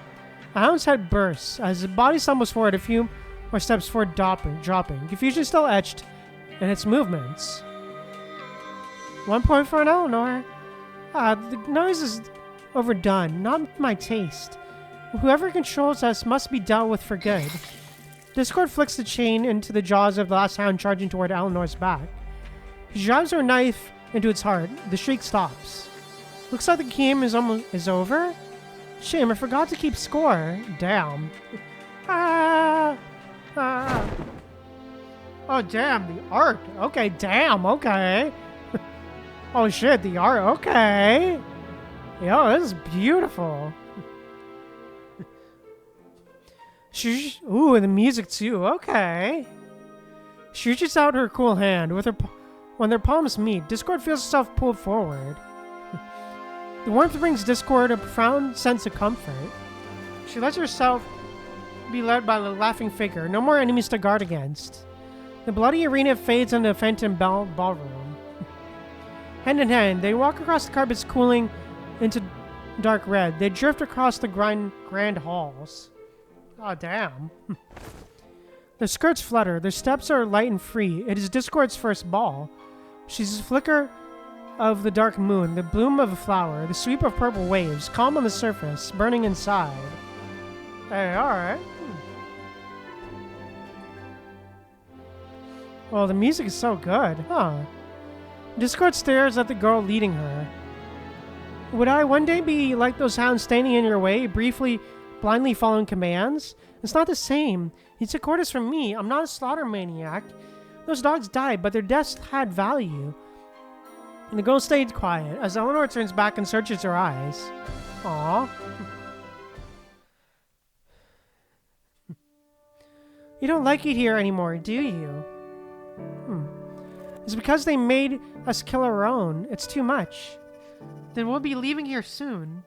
Coming from her, it sounds like a joke, but deep down, Discord firmly believes it. Aww. After that, everything is a blur. She barely remembers the adults waiting through the gore to pull them out, then splitting them apart. Maybe someone even asked why she hadn't opened the door. Oh, damn. That's not necessary. Eleanor's voice drifts from the next room as Discord sinks in deep sleep under a net of scissors. Sensors. Oh, damn. It's all for our own good. For our betterment. Aw. When she wakes, only bare walls remain, echoing in the emptiness. Metal bunks stand in neat rows. Thin mattresses are stacked flat. No one sleeps here anymore. Every child is gone. Aw, damn. Eleanor's got a new home. Isn't that great? Relax, her new life starts soon. She wasn't wrong. In a cozy bedroom above the last Parados tailor shop, Discord runs her fingers over the skin where her neck and wrists were once bound. She lets out a sigh that's far too heavy for a child. Aw, interesting. Oh, wow, huh, interesting. Wow, what an ending. But yeah, wow. So it's really cool that we were able to see how, you know, Discord and, I guess, Lilith were able to escape. Huh, interesting. Very, very interesting. But, yeah. Really enjoyed that story. Really enjoying the story so far, man. Really enjoying it. It's really, really good so far. I'm really enjoying it. But, yeah, great, great stuff so far. But, yeah, I think with that said, that's probably all I gotta say. So, yeah. I will be streaming again on, this is probably where I'm gonna end the stream. So, yeah, I will be streaming again on Monday at 7 p.m. BST. We will be playing some more Genshin Impact. And also be uploading the stream schedule tomorrow as well. So, yeah.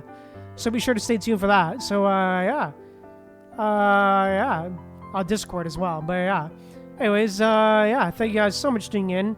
If you enjoyed, please drop a like on the stream. And also, if you want to see more, be sure to drop a subscribe and a follow and all that good stuff. And also, let me know what you thought of the stream down in the comments below. And thank you guys again so much for tuning in. Remember to stay humble, people. I'll see you guys later.